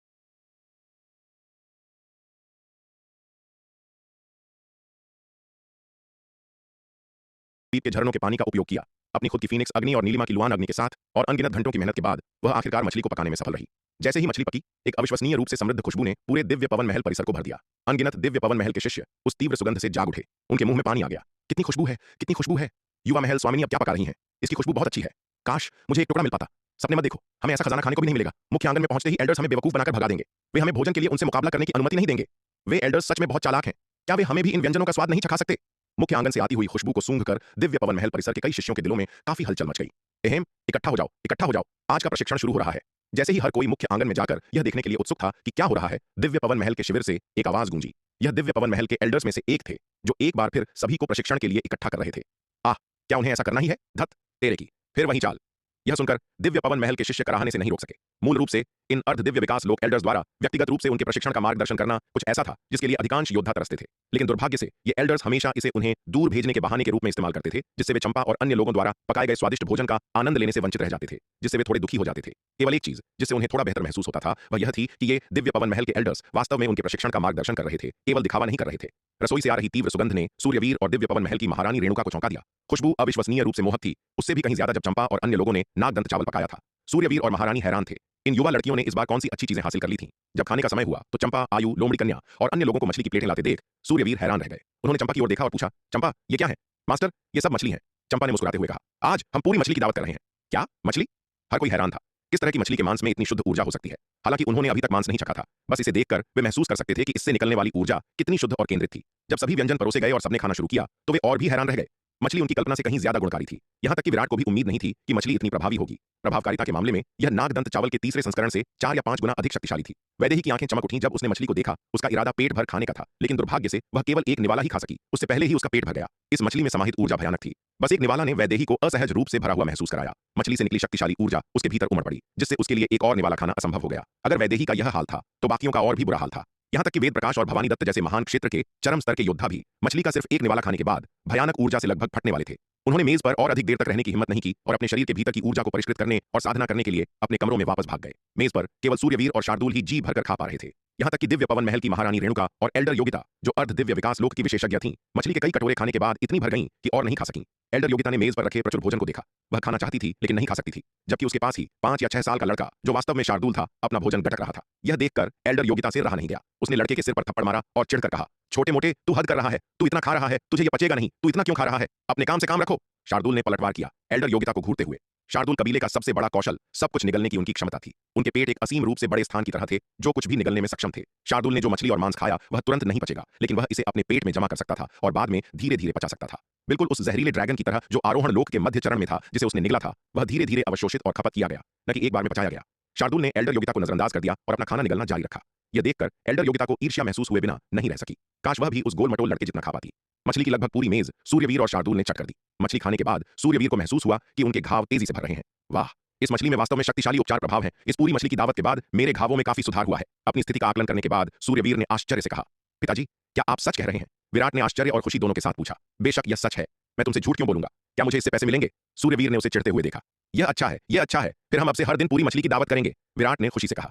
वह अपने पिता की चोटों के बारे में चिंतित था कि क्या किया जाए। एक दिव्य विकास लोक विशेषज्ञ की चोटों को भरना कोई आसान काम नहीं था, लेकिन अनपेक्षित रूप से मछली के मांस में ऐसे शक्तिशाली उपचार प्रभाव थे। इस बार नन्ही पगली चिड़िया ने वास्तव में बहुत बड़ा योगदान दिया था। हर दिन एक पूरी मछली की दावत? सूर्यवीर यह सुनकर हैरान रह गया। उसने विराट की ओर देखा और पूछा, क्या तुम्हारे पास इतना मछली का मांस है? मास्टर, चिंता न करें, हमने जो मछली पकड़ी थी वह 1000 फीट लंबी थी। भले ही हम हर दिन एक पूरी मछली की दावत खाएं, यह हमारे लिए लंबे समय तक पर्याप्त होगी। चंपा ने मुस्कुराते हुए कहा, पूरी मछली की दावत अच्छी है, पूरी मछली की दावत अच्छी है। चंपा की बातें सुनकर एल्डर योगिता ने खुशी से कहा, चंपा, पक्का रहा, अब से हम हर दिन पूरी मछली की दावत पकाएंगे। इस मछली के मांस के प्रभाव नागदंत चावल के उन्नत संस्करण से कई गुना अधिक मजबूत थे। इस मछली का मांस खाने से उसे दिव्य विकास लोक में और भी तेजी से तोड़ने में मदद मिलेगी। उसने यह नहीं कहा कि चंपा को हर भोजन के लिए पूरी मछली की दावत पकाई जानी चाहिए, केवल यह कि उसे दिन में एक बार पकाना चाहिए। मछली में निहित ऊर्जा भयानक थी। इसे दिन में एक बार खाना भी पूरी तरह से पचाने के लिए पर्याप्त नहीं हो सकता था। दिन में 3 बार तो छोड़ ही दीजिए। ठीक है महागुरु योगिता, चंपा ने मुस्कुराते हुए कहा। इसके बाद चंपा ने वास्तव में दिन में एक बार पूरी मछली की दावत पकाई। हालांकि हर कोई इसे हर दिन नहीं खा सकता था। महान क्षेत्र के शिखर पर मौजूद योद्धाओं के लिए, जैसे वेद प्रकाश, भवानी दत्त और मान्या, उस एक निवाले मछली को पचाने में उन्हें 10 दिन से लेकर आधे महीने तक का समय लग सकता था। यहां तक कि वैदेही भी हर दिन भोजन के लिए नहीं आ सकती थी, क्योंकि उसने अगले कुछ दिन उस मछली की ऊर्जा को पचाने में एकांत साधना में बिताए जो उसने खाई थी। केवल सूर्यवीर जैसे दिव्य विकास लोक विशेषज्ञ और महारानी रेणुका, एल्डर योगिता और एल्डर गार्गी जैसे अर्ध दिव्य विकास लोक विशेषज्ञ ही हर दिन पूरी मछली की दावत खा सकते थे। बेशक उनके अलावा विराट, शार्दूल और नीलिमा भी थे। विराट की अनंत अराजकता सम्राट तकनीक ने उसे बेहद शक्तिशाली पाचन क्षमता प्रदान की। उसने जो मछली खाई उसकी अधिकांश ऊर्जा उसके अनंत परम रक्तवंश द्वारा जल्दी से अवशोषित कर ली गई। केवल एक छोटा सा हिस्सा असली ऊर्जा में परिष्कृत किया गया। जहां तक शार्दूल की बात है, उसकी भूख लगभग सूर्यवीर के बराबर थी। नीलिमा अपने विशाल आकार के साथ वैदेही, चंपा और अन्य लोगों से कहीं बेहतर पाचन क्षमता रखती थी। लगातार 3 दिनों तक मछली की दावत उड़ाने के बाद दिव्य पवन महल की महारानी रेणुका की साधना अपनी सीमा पर पहुंच गई और अंततः दिव्य विकास लोक में कदम रखने के लिए तैयार थी। आने वाले बदलाव को भांपते हुए महारानी रेणुका ने तुरंत दक्षिणी महाद्वीप लौटने के लिए एक स्थानांतरण व्यूह का उपयोग किया और एकांत साधना के लिए नवधारा महाद्वीप पर जय युग संप्रदाय के खंडहरों में प्रवेश किया। एल्डर योगिता भी महारानी रेणुका की सुरक्षा के लिए उनके साथ वापस चली गई। सूर्यवीर मछली की दावत के 3 दिनों के बाद अपनी चोटों से काफी हद तक उबर चुके थे। इतनी तेजी से ठीक होना कुछ ऐसा था जिसकी सूर्यवीर ने शुरुआत में कभी उम्मीद नहीं की थी। एक दिव्य विकास लोक विशेषज्ञ का घायल होना दुर्लभ है, लेकिन एक बार घायल होने के बाद ठीक होना बेहद मुश्किल होता है। इस मछली और मांस के बिना उन्हें अपनी वर्तमान स्थिति में ठीक होने में 2 या 3 साल लग जाते। 2 और दिन बीत गए। इस दिन जैसे ही सबने खाना खत्म किया, अचानक युमेश शाही शहर के ऊपर आकाश में 2 स्थानिक द्वारों से बड़ी संख्या में अर्ध दिव्य विकास लोक विशेषज्ञ बाहर निकले। इन स्थानिक द्वारों में से एक ठाकुर परिवार की ओर जाता था, जो 3 प्राचीन कुलीन परिवारों में से एक था, और दूसरा जयपाल परिवार की ओर। इतने सारे अर्ध दिव्य विकास लोक विशेषज्ञों का अचानक प्रकट होना स्वाभाविक रूप से युमेश शाही शहर के कई विशेषज्ञों की नजरों से नहीं छिपा। क्या हो रहा है? इतने सारे अर्ध दिव्य विकास लोक विशेषज्ञ अचानक यहाँ क्यों आए हैं? ऐसा लगता है कि ये ठाकुर परिवार और जयपाल परिवार द्वारा भेजे गए अर्ध दिव्य विकास लोक विशेषज्ञ हैं। वे इतने सारे लोगों के साथ युमेश शाही शहर में क्या चाहते हैं? क्या वे सूर्यवीर पर घात लगाकर हमला करना चाहते हैं और उसे मारना चाहते हैं? आकाश में दिखाई देने वाले अर्ध दिव्य विकास लोक विशेषज्ञों की बड़ी संख्या को देखकर हर कोई बेहद हैरान था। सूर्यवीर की निगाहें ठंडी हो गईं जब उन्होंने युमेश शाही शहर के ऊपर आकाश से लगातार निकल रहे बड़ी संख्या में अर्ध दिव्य विकास लोक योद्धाओं को देखा। यह अनुमान लगाना आसान था कि ठाकुर और जयपाल परिवार इतने सारे अर्ध दिव्य विकास लोक योद्धाओं को युमेश शाही शहर भेजकर किसे निशाना बना रहे थे। उन्होंने उससे निपटने की अपनी कोशिशों में शर्म का सारा दिखावा सचमुच छोड़ दिया था। सूर्यवीर, तुम्हें तुरंत स्थानांतरण व्यूह के जरिए निकल जाना चाहिए। ये लोग बहुत संभवतः तुम्हें निशाना बना रहे हैं। एल्डर गार्गी के चेहरे पर गंभीरता छा गई जब उन्होंने आकाश के दृश्य को देखा, और वह जल्दी से सूर्यवीर की ओर मुड़ी और बोली, इन अर्ध दिव्य विकास लोक विशेषज्ञों की संख्या कुल मिलाकर पूरी 300 थी। अपनी पूरी ताकत में भी सूर्यवीर इतने बड़े पैमाने पर हमले का सामना करने में सक्षम नहीं हो सकते थे। अब तो छोड़ ही दीजिए, जब वे अभी भी अपनी चोटों से उबर रहे थे। तुम दिव्य पवन महल के शिष्यों को ले लो और पहले निकल जाओ। मैं तुम्हारी वापसी को कवर करूंगा। सूर्यवीर ने अपना सिर हिलाया और मुस्कुराते हुए कहा। यह सुनकर एल्डर गार्गी हक्की बक्की रह गईं। उन्होंने सूर्यवीर की ओर देखा और शक से पूछा, तुम्हारा क्या मतलब है? क्या तुम कह रहे हो कि ये लोग हमारे दिव्य पवन महल को भी नहीं बख्शेंगे? ठाकुर और जयपाल परिवारों ने शर्म पूरी तरह खो दी है। वे विरोधियों को खत्म करने के लिए इस अवसर को हाथ से नहीं जाने देंगे। चूंकि उन्होंने पहले ही दाव संघ के साथ संबंधों को पूरी तरह से तोड़ने का फैसला कर लिया है, तो वे एक और दिव्य पवन महल के सदस्य को मारने की परवाह क्यों करेंगे? सूर्यवीर ने शांति से कहा। इतने सारे अर्ध दिव्य विकास लोक विशेषज्ञों को प्रकट होते देखकर सूर्यवीर तुरंत ठाकुर और जयपाल परिवारों के इरादों को समझ गए। ऐसा करके ठाकुर और जयपाल परिवारों ने दाव संघ के साथ पूरी तरह से संबंध तोड़ने की तैयारी कर ली थी। अधिक सटीक रूप से उनका इरादा दाव संघ के युद्ध गुट के साथ पूरी तरह से संबंध तोड़ने का था। आखिरकार दाव संघ के भीतर का शांति गुट भी सूर्यवीर को अपनी आंखों में खटकने वाले कांटे के रूप में देखता था। अगर ठाकुर और जयपाल परिवार उसे खत्म करने के लिए हाथ मिलाते तो दाव संघ के भीतर का शांति गुट शायद उसे मरते हुए देखकर खुश ही होता। यह सुनकर एल्डर गार्गी चुप हो गई। सूर्यवीर की ओर देखते हुए उन्होंने कहा, तुम्हारे घाव अभी भरे नहीं है। क्या तुम सच में अर्ध दिव्य विकास लोक विशेषज्ञों के इतने बड़े समूह को संभालने में सक्षम हो? चिंता मत करो एल्डर गार्गी, सूर्यवीर ने मुस्कुराते हुए जवाब दिया। वे मेरी जान इतनी आसानी से नहीं लेंगे। एल्डर गार्गी का दिल बैठ गया। सूर्यवीर के शब्दों का अर्थ था कि उन्हें खुद भी अर्ध दिव्य विकास लोक विशेषज्ञों के इतने बड़े समूह से निपटने का भरोसा नहीं था। एल्डर गार्गी, जल्दी करो और दिव्य पवन महल के शिष्यों को तुरंत पीछे हटने के लिए कहो, वरना बहुत देर हो सकती है। एल्डर गार्गी की हिचकिचाहट देखकर सूर्यवीर ने जोर देकर कहा, अर्ध दिव्य विकास लोक विशेषज्ञों के इतने बड़े समूह का सामना करते हुए उनके घाव ठीक नहीं हुए थे और उन्हें यकीन नहीं था कि वह कब तक टिक सकते हैं। यह देखकर विराट स्थिति की गंभीरता को समझ गया। उसने सूर्यवीर की ओर देखा और कहा, पिताजी, अगर आपके पास आदि जादुई खजाना स्तर का कोई रक्षात्मक जादुई हथियार होता तो आप इन अर्ध दिव्य विकास लोक विशेषज्ञों का सामना कब तक कर सकते थे? यह कहना मुश्किल है। यह इस बात पर निर्भर करता है कि वह किस तरह का आदि जादुई खजाना है। सूर्यवीर ने उस पर एक नजर डालते हुए कहा। इसके अलावा क्या तुम्हें लगता है कि आदि जादुई खजाना प्राप्त करना इतना आसान है? मैंने यह आधी लंबी तलवार पाने में लगभग अपनी जान गंवा दी थी। मुझे दूसरा आदि जादुई खजाना कहां से मिलेगा, विशेष रूप से एक अधिक कीमती रक्षात्मक? क्या तुम्हें लगता है कि आदि जादुई खजाना पत्ता गोभी की तरह आम है? सूर्यवीर की बातें सुनकर विराट ने तुरंत अपना हाथ खोला और शक्तिशाली ऊर्जा बिखेरता हुआ एक खून जैसा लाल महल उसकी हथेली में दिखाई दिया। पिताजी, देखिए, अगर आपके पास यह है तो क्या आप उनकी घेराबंदी से बचाव कर सकते हैं? विराट ने वह खून जैसा लाल महल सूर्यवीर को सौंप दिया। यह खून जैसा लाल महल रक्त देवता महल था, जिसे विराट ने रक्त छाया गठबंधन के रक्त नेत्र राक्षस को मारने के बाद प्राप्त किया था। अनंत परम मीनार के दूसरे स्तर की तारों की रोशनी से पोषित होकर रक्त देवता महल एक जादुई आत्मा के साथ पुनर्जन्म हुआ था, जिसे विराट ने स्वेच्छा से उसे अपना स्वामी मानने के लिए धोखा दिया था। इस स्वैच्छिक मान्यता के कारण विराट को इसे परिष्कृत करना बहुत आसान लगा। हालांकि उसने रक्त देवता महल को पूरी तरह से परिष्कृत नहीं किया था, लेकिन उसने इसका एक हिस्सा परिष्कृत कर लिया था और अब वह इसके आकार को नियंत्रित कर सकता था। इसलिए मूल रूप से विशाल रक्त देवता महल एक छोटे महल में बदल दिया गया था, जिसे हथेली में रखा जा सकता था। यह देखते ही सूर्यवीर का चेहरा सख्त हो गया और वे सदमे में अपनी सीट से उछल पड़े। तुम्हें यह कहां से मिला? सूर्यवीर ने पूरी तरह से हैरान होकर विराट से पूछा। उन्होंने अभी कहा था कि आदि जादुई खजाना आम नहीं थे और आसानी से प्राप्त नहीं किए जा सकते थे। अपना वाक्य पूरा भी नहीं किया था कि विराट ने तुरंत एक निकाल लिया। यह महल के आकार का आदि जादुई खजाना, हालांकि कुछ हद तक क्षतिग्रस्त था, वास्तव में एक आदि जादुई खजाना था और उस पर भी एक अत्यंत कीमती रक्षात्मक खजाना। इसके अलावा वह बता सकते थे कि यह गहरा लाल महल पिशाचों द्वारा उपयोग की जाने वाली एक जादुई कलाकृति थी। हालांकि किसी कारण से इस कलाकृति पर पिशाच के कई निशान मिटा दिए गए थे। सूर्यवीर ने रक्त पिशाच संप्रदाय के खिलाफ काफी बार लड़ाई लड़ी थी और अभी भी इसे पिशाच कलाकृति के रूप में पहचान सकते थे। यह एक जादुई कलाकृति है जो मुझे तब मिली जब मैंने और तलवार संप्रदाय ने रक्त छाया गठबंधन के एक रक्त नेत्र राक्षस को मार डाला जो दक्षिणी महाद्वीप में जमा हुआ था। विराट ने मुस्कुराते हुए कहा, अच्छा बेटा, तेरी किस्मत तो सचमुच बहुत तेज है। सूर्यवीर आह भरे बिना नहीं रह सके। वास्तव में वह दक्षिणी महाद्वीप में रक्त छाया गठबंधन के बारे में जानते थे। आखिर वह 10 साल से अधिक समय तक दक्षिणी महाद्वीप में वापस रहे थे। हालांकि जब वह अभी भी दक्षिणी महाद्वीप में थे तो रक्त छाया गठबंधन की हरकतें बहुत स्पष्ट नहीं थीं। उस समय रक्त छाया गठबंधन अभी भी दक्षिणी महाद्वीप गठबंधन द्वारा दबाया गया था, जैसे कि तुहिन संप्रदाय और देवगढ़ संप्रदाय। उस समय सूर्यवीर केवल विराट को चुपचाप वयस्क होने तक पालने के इरादे से दक्षिणी महाद्वीप लौटे थे। उनकी दक्षिणी महाद्वीप के मामलों में हस्तक्षेप करने की कोई इच्छा नहीं थी। कहीं ऐसा न हो कि वे मध्य महाद्वीप के योद्धाओं का ध्यान आकर्षित करें और उनके ठिकाने का पता चल जाए। इसके अलावा वह इस बात से अनजान थे कि रक्त छाया गठबंधन वास्तव में एक पिशाच राक्षस द्वारा नियंत्रित किया जा रहा था, यह मानते हुए कि यह केवल स्थानीय दक्षिणी महाद्वीप की ताकतों के बीच संघर्ष था। वह पहले से नहीं देख सकते थे कि रक्त छाया गठबंधन अंततः दक्षिणी महाद्वीप में ऐसी तबाही मचाएगा जिससे पूरा महाद्वीप लगभग नष्ट हो जाएगा। अन्यथा विनाश के जोखिम पर भी उन्होंने दक्षिणी महाद्वीप छोड़ने से पहले उस पिशाच राक्षस को खत्म कर दिया होता। सूर्यवीर ने विराट से रक्त देवता महल प्राप्त किया। रक्त देवता महल को सूर्यवीर को सौंपते समय विराट ने सक्रिय रूप से उस पर से अपनी आत्मा की छाप मिटा दी। आखिरकार उसने रक्त देवता महल के केवल एक छोटे से हिस्से को परिष्कृत किया था, इसलिए आत्मा की छाप को हटाना मुश्किल नहीं था। रक्त देवता महल प्राप्त करने के बाद सूर्यवीर ने अपनी दिव्य चेतना को इसमें प्रवाहित किया, एक प्रारंभिक शोधन किया। सूर्यवीर की वर्तमान ताकत के साथ रक्त देवता महल को परिष्कृत करना उनके लिए कोई समस्या नहीं होगी। हालांकि चूंकि यह उनके बेटे का जादुई हथियार था, सूर्यवीर इसे अपने पास नहीं रखना चाहते थे। उनका इरादा केवल इसे अस्थायी रूप से उपयोग करने का था, इसलिए उन्होंने केवल एक मामूली शोधन किया, कोई बड़ा शोधन नहीं। मामूली शोधन वाले जादुई हथियार से छाप हटाना अपेक्षाकृत आसान होता है, लेकिन बड़े शोधन वाले जादुई हथियार से आत्मा की छाप हटाना बहुत अधिक परेशानी भरा होता है। अपने हाथ में रक्त देवता महल के मामूली शोधन के बाद सूर्यवीर ने उन कई अर्ध दिव्य विकास लोक विशेषज्ञों पर एक नजर डाली जो उन पर हमला कर रहे थे और हंसने से खुद को नहीं रोक सके। ठाकुर परिवार और जयपाल परिवार की योजनाएं इस बार फिर से एक बेकार कोशिश साबित होने वाली है। इस रक्त देवता महल के साथ वह अपनी मर्जी से हमला या बचाव कर सकते थे। आगे कौन किसे मारेगा यह पूरी तरह से एक अलग मामला था। सूर्यवीर ने अपना हाथ लहराया और उनके हाथ में मौजूद रक्त देवता महल दिव्य पवन महल के निवास के ऊपर आकाश की ओर उड़ गया। एक जोर की गूंज के साथ रक्त देवता महल दिव्य पवन महल के निवास के ऊपर आकाश में पहुंचने के बाद अचानक फैल गया, पूरे क्षेत्र को पूरी तरह से ढक लिया। मारो, सूर्यवीर को मार डालो। ठाकुर गजराज स्थानिक द्वार से बाहर उड़ आया। ठाकुर परिवार के अर्ध दिव्य विकास लोक विशेषज्ञों के एक समूह का नेतृत्व करते हुए दिव्य पवन महल के बेस की ओर बढ़ा। उसकी आंखों में पूरी तरह से पागलपन था। सूर्यवीर के बेटे ने उसके बेटे ठाकुर विक्रमजीत को मार डाला था और वह चाहता था कि पिता और पुत्र उसके बेटे की मौत की कीमत चुकाएं। ठाकुर और जयपाल परिवार के अर्ध दिव्य विकास लोक विशेषज्ञों को मिलाकर कुल 300 ऐसे विशेषज्ञ थे। अपनी चरम सीमा पर भी सूर्यवीर उनका सामना करने में सक्षम नहीं हो सकते थे, अब तो क्या ही जब वह गंभीर रूप से घायल थे। इस बार सूर्यवीर का मरना तय था। हालांकि जैसे ही ठाकुर गजराज ने यह शब्द चिल्लाए, अचानक दिव्य पवन महल के बेस के ऊपर एक विशाल खून जैसा लाल महल दिखाई दिया, जिसने पूरे क्षेत्र को घेर लिया। यह खून जैसा लाल महल अविश्वसनीय रूप से शक्तिशाली उतार चढ़ाव बिखेर रहा था। स्पष्ट रूप से यह एक और आदि जादुई खजाना था, और वह भी एक किले जैसा रक्षात्मक। यह किले जैसा रक्षात्मक जादुई हथियार अत्यंत कीमती है, साधारण आक्रामक आदि जादुई खजाने या लबादे प्रकार के आदि जादुई खजाने से कहीं अधिक। ऐसे किले जैसे आदि जादुई खजाने को बनाने के लिए आवश्यक संसाधन और सामग्री, इसकी रक्षात्मक क्षमताएं सबसे मजबूत हैं, जिससे इसे तोड़ना बेहद मुश्किल हो जाता है। यह देखते ही ठाकुर गजराज पूरी तरह से सन्न रह गया। फिर उसकी आंखें खून जैसी लाल हो गईं। वह दिव्य पवन महल के पड़ाव पर दहाड़ा। सूर्यवीर, तुमने वास्तव में रक्त पिशाच संप्रदाय के साथ सांठगांठ की है। तुम 1000 मौतों के लायक हो। साथ ही दांववादियों, यह रक्त पिशाच संप्रदाय का राक्षस हमारी आंखों के ठीक सामने है। हमें उसे मारने के लिए सेना में शामिल होना चाहिए। ठाकुर गजराज, क्या तेरे दिमाग में गोबर भरा है? ठाकुर गजराज की बातें सुनकर सूर्यवीर ने उपहास किया। मैंने एक पिशाच राक्षस को मार डाला और उसका जादुई हथियार जब्त कर लिया, और इसे रक्त पिशाच संप्रदाय के साथ सांठगांठ माना जाता है। तेरे हिसाब से सीमा युद्ध के मैदान पर राक्षसों को मारने वाली मेरी दाव संघ सेना और उनकी लूट प्राप्त करना भी राक्षसों के साथ मिली भगत माना जाना चाहिए, राक्षसी जासूस होना चाहिए। ठाकुर गजराज के पास कोई जवाब नहीं था, क्योंकि सूर्यवीर की बातें वास्तव में तर्कसंगत थीं। अगर सूर्यवीर वास्तव में रक्त पिशाच संप्रदाय का जासूसी होता, तो क्या वह खुले तौर पर और बेशर्मी से पिशाच के जादुई हथियार का प्रदर्शन करता? चूंकि उसने इसे इतने खुले तौर पर प्रदर्शित किया, इसका मतलब था कि यह वास्तव में उसका युद्ध का माल था। इसके अलावा रक्त पिशाच संप्रदाय के उच्च पदस्थ लोगों के पास भी इस कैलिबर का जादुई हथियार नहीं हो सकता है। एक रक्त पिशाच संप्रदाय जासूस की तो बात ही छोड़ दें, वे पिशाच राक्षस मूर्ख नहीं थे। वे ऐसा खजाना किसी और को कैसे सौंप सकते थे? एकमात्र संभावना यह थी कि सूर्यवीर ने वास्तव में इसे उन पिशाच राक्षसों से जब्त किया था। दिव्य पवन महल के मुख्यालय के ऊपर तैरते हुए शक्तिशाली ऊर्जा बिखेरते खून जैसे लाल महल को देखकर युमेश शाही शहर के विभिन्न संप्रदायों के शक्तिशाली व्यक्ति जटिल भाव रखने से नहीं रोक सके।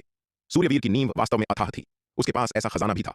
यह कहा जाना चाहिए कि सूर्यवीर की किस्मत वास्तव में अच्छी थी। न केवल उसे आधी लंबी तलवार जादुई हथियार मिला, बल्कि उसने एक बुरी तरह से घायल पिशाच राक्षस की भी खोज की और इतना महत्वपूर्ण किले जैसा रक्षात्मक जादुई हथियार प्राप्त किया। दाव संघ की विभिन्न ताकतों के शक्तिशाली व्यक्ति सभी जानते थे कि रक्त पिशाच संप्रदाय के पीछे पिशाच राक्षसों का एक समूह था जो इसे नियंत्रित कर रहा था। ये पिशाच राक्षस हालांकि भयानक थे, ज्यादातर गंभीर रूप से घायल थे, जिससे रक्त पिशाच संप्रदाय को ठीक होने के लिए उनके लिए भोजन खोजने की आवश्यकता थी।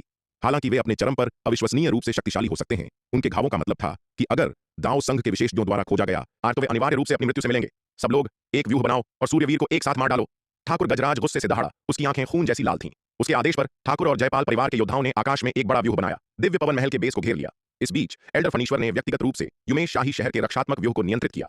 दिव्य पवन महल के बेस को अलग थलग कर दिया, ताकि आगामी लड़ाई युमेश शाही शहर के अन्य हिस्सों को प्रभावित न करे और युमेश शाही शहर के ऊपर स्थानिक द्वार को ढाने से रोका जा सके। यह देखकर सूर्यवीर मन ही मन उपहास करने से नहीं रोक सके। वह बुढ़ा फणीश्वर, उसने वास्तव में उसे मारने का इरादा नहीं छोड़ा है। ठाकुर और जयपाल परिवारों के कई अर्ध दिव्य विकास लोक विशेषज्ञों द्वारा बनाए गए व्यूह का सामना करते हुए सूर्यवीर शांत रहे। रक्त देवता महल की सुरक्षा के बिना वह आज गंभीर मुसीबत में पड़ सकते थे। आखिरकार दिव्य पवन महल के इतने सारे शिष्यों की रक्षा करने का मतलब था कि वह न तो जीत सकते थे और न ही भाग सकते थे। उन्हें पीट पीट कर मार डाला जा सकता था, लेकिन अब रक्त देवता महल की सुरक्षा के साथ वह काफी शांत थे। एल्डर गार्गी, दिव्य पवन महल के शिष्यों को स्थानांतरण व्यूह के माध्यम से पीछे हटना शुरू करने के लिए कहें। सूर्यवीर एल्डर गार्गी की ओर मुड़े और कहा। हालांकि रक्त देवता महल की सुरक्षा का मतलब था कि सूर्यवीर इन अर्ध दिव्य विकास लोक विशेषज्ञों की घेराबंदी से नहीं डरते थे। उनके घाव ठीक नहीं हुए थे और वह आज उनके साथ उलझना नहीं चाहते थे। वह पहले दक्षिणी महाद्वीप लौटना चाहते थे और ठीक होना चाहते थे। युमेश शाही शहर दक्षिणी महाद्वीप से पूरे 150 खरब मील दूर था। इन अर्ध दिव्य विकास लोक योद्धाओं को उसे मारने के लिए दक्षिणी महाद्वीप तक उड़ने में उन्हें कम से कम 1 महीना लगेगा। 1 महीने में विराट द्वारा प्रदान की गई अविश्वसनीय रूप से शक्तिशाली मछली और मांस के साथ वह बहुत पहले अपनी चोटों से उबर सकते थे। फिर वह इन लोगों के साथ अपनी गति से निपट सकते थे। यह सुनकर एल्डर गार्गी ने अब और संकोच नहीं किया और तुरंत स्थानांतरण व्यूह के माध्यम से दिव्य पवन महल के शिष्यों को निकालने का आयोजन शुरू कर दिया। यह निकासी न केवल दिव्य पवन महल के शिष्यों के लिए थी, बल्कि नए भर्ती किए गए दिव्य पवन महल के शिष्यों और नए भर्ती किए गए तलवार संप्रदाय के शिष्यों के लिए भी थी, जो स्थानांतरण व्यूह के माध्यम से दक्षिणी महाद्वीप लौट आए। स्थानांतरण व्यूह के दूसरी तरफ श्वेत वस्त्रधारी विराट ने पहले ही दक्षिणी महाद्वीप लौटने वालों की व्यवस्था करने के लिए पर्याप्त जनशक्ति का आयोजन कर लिया था। लगभग 1 महीने की भर्ती के बाद दिव्य पवन महल और तलवार संप्रदाय दोनों ने काफी संख्या में नए शिष्यों को लिया था, जिससे उनकी संयुक्त कुल संख्या लगभग 1 लाख हो गई थी। इतने सारे योद्धाओं के साथ यह अपरिहार्य था कि कुछ दूसरों की तुलना में कम सक्षम थे और उन्हें तलवार संप्रदाय के मुख्य रहस्यों तक तुरंत पहुंचने की अनुमति नहीं दी जा सकती थी। इसलिए जैसे ही ये नए भर्ती किए गए शिष्य स्थानांतरण व्यूह से बाहर निकले, तलवार संप्रदाय के योद्धाओं ने तुरंत उन्हें दूसरे स्थानांतरण व्यूह में प्रवेश करने और दक्षिणी महाद्वीप में रहने के बजाय कल्याणपुर में रखने की व्यवस्था की। विराट ने इन नए भर्ती किए गए शिष्यों को रखने के लिए कल्याणपुर में तलवार संप्रदाय का एक बाहरी संप्रदाय स्थापित करने की योजना बनाई। इन नए शिष्यों के परीक्षण पास करने और अपनी विश्वसनीयता साबित करने के बाद ही उन्हें तलवार संप्रदाय के आंतरिक संप्रदाय में प्रवेश करने और इसकी प्रणाली में एकीकृत होने की अनुमति दी जा सकती थी। यह देखकर एल्डर गार्गी ने बस तलवार संप्रदाय के उदाहरण का अनुसरण किया और सभी नए भर्ती किए गए शिष्यों को कल्याणपुर में रखने की व्यवस्था की। महल स्वामिनी के एकांतवास समाप्त होने के बाद उनकी नियुक्ति पर निर्णय लिया। युमेश शाही शहर में ठाकुर गजराज ने ठाकुर और जयपाल परिवारों के योद्धाओं के एक समूह का नेतृत्व किया, एक युद्ध गठन बनाया और दिव्य पवन महल के गढ़ पर पूर्ण पैमाने पर हमला शुरू किया। इस युद्ध गठन में लगभग 300 अर्ध दिव्य विकास लोक विशेषज्ञों की संयुक्त शक्ति भयानक थी, जो सूर्यवीर और ठाकुर वीरेंद्र प्रताप के बीच की लड़ाई से कम शक्तिशाली नहीं थी। इस अपार शक्ति ने एल्डर फनीश्वर द्वारा नियंत्रित युमेश शाही शहर के सुरक्षात्मक गठन द्वारा बनाई गई रक्षात्मक प्रकाश बाधा को भी डगमगा दिया। हालांकि यह जबरदस्त ताकत भी कम समय में रक्त देवता महल की सुरक्षा को नहीं तोड़ सकी, यह प्रदर्शित करते हुए कि रक्त देवता महल की सुरक्षा कितनी मजबूत थी। यह देखकर विराट को राहत की लहर महसूस हुई। सौभाग्य से रक्त देवता महल का रक्त नेत्र राक्षस स्वेच्छा से उनके तलवार संप्रदाय पर हमला करने के लिए चला गया था, अन्यथा यदि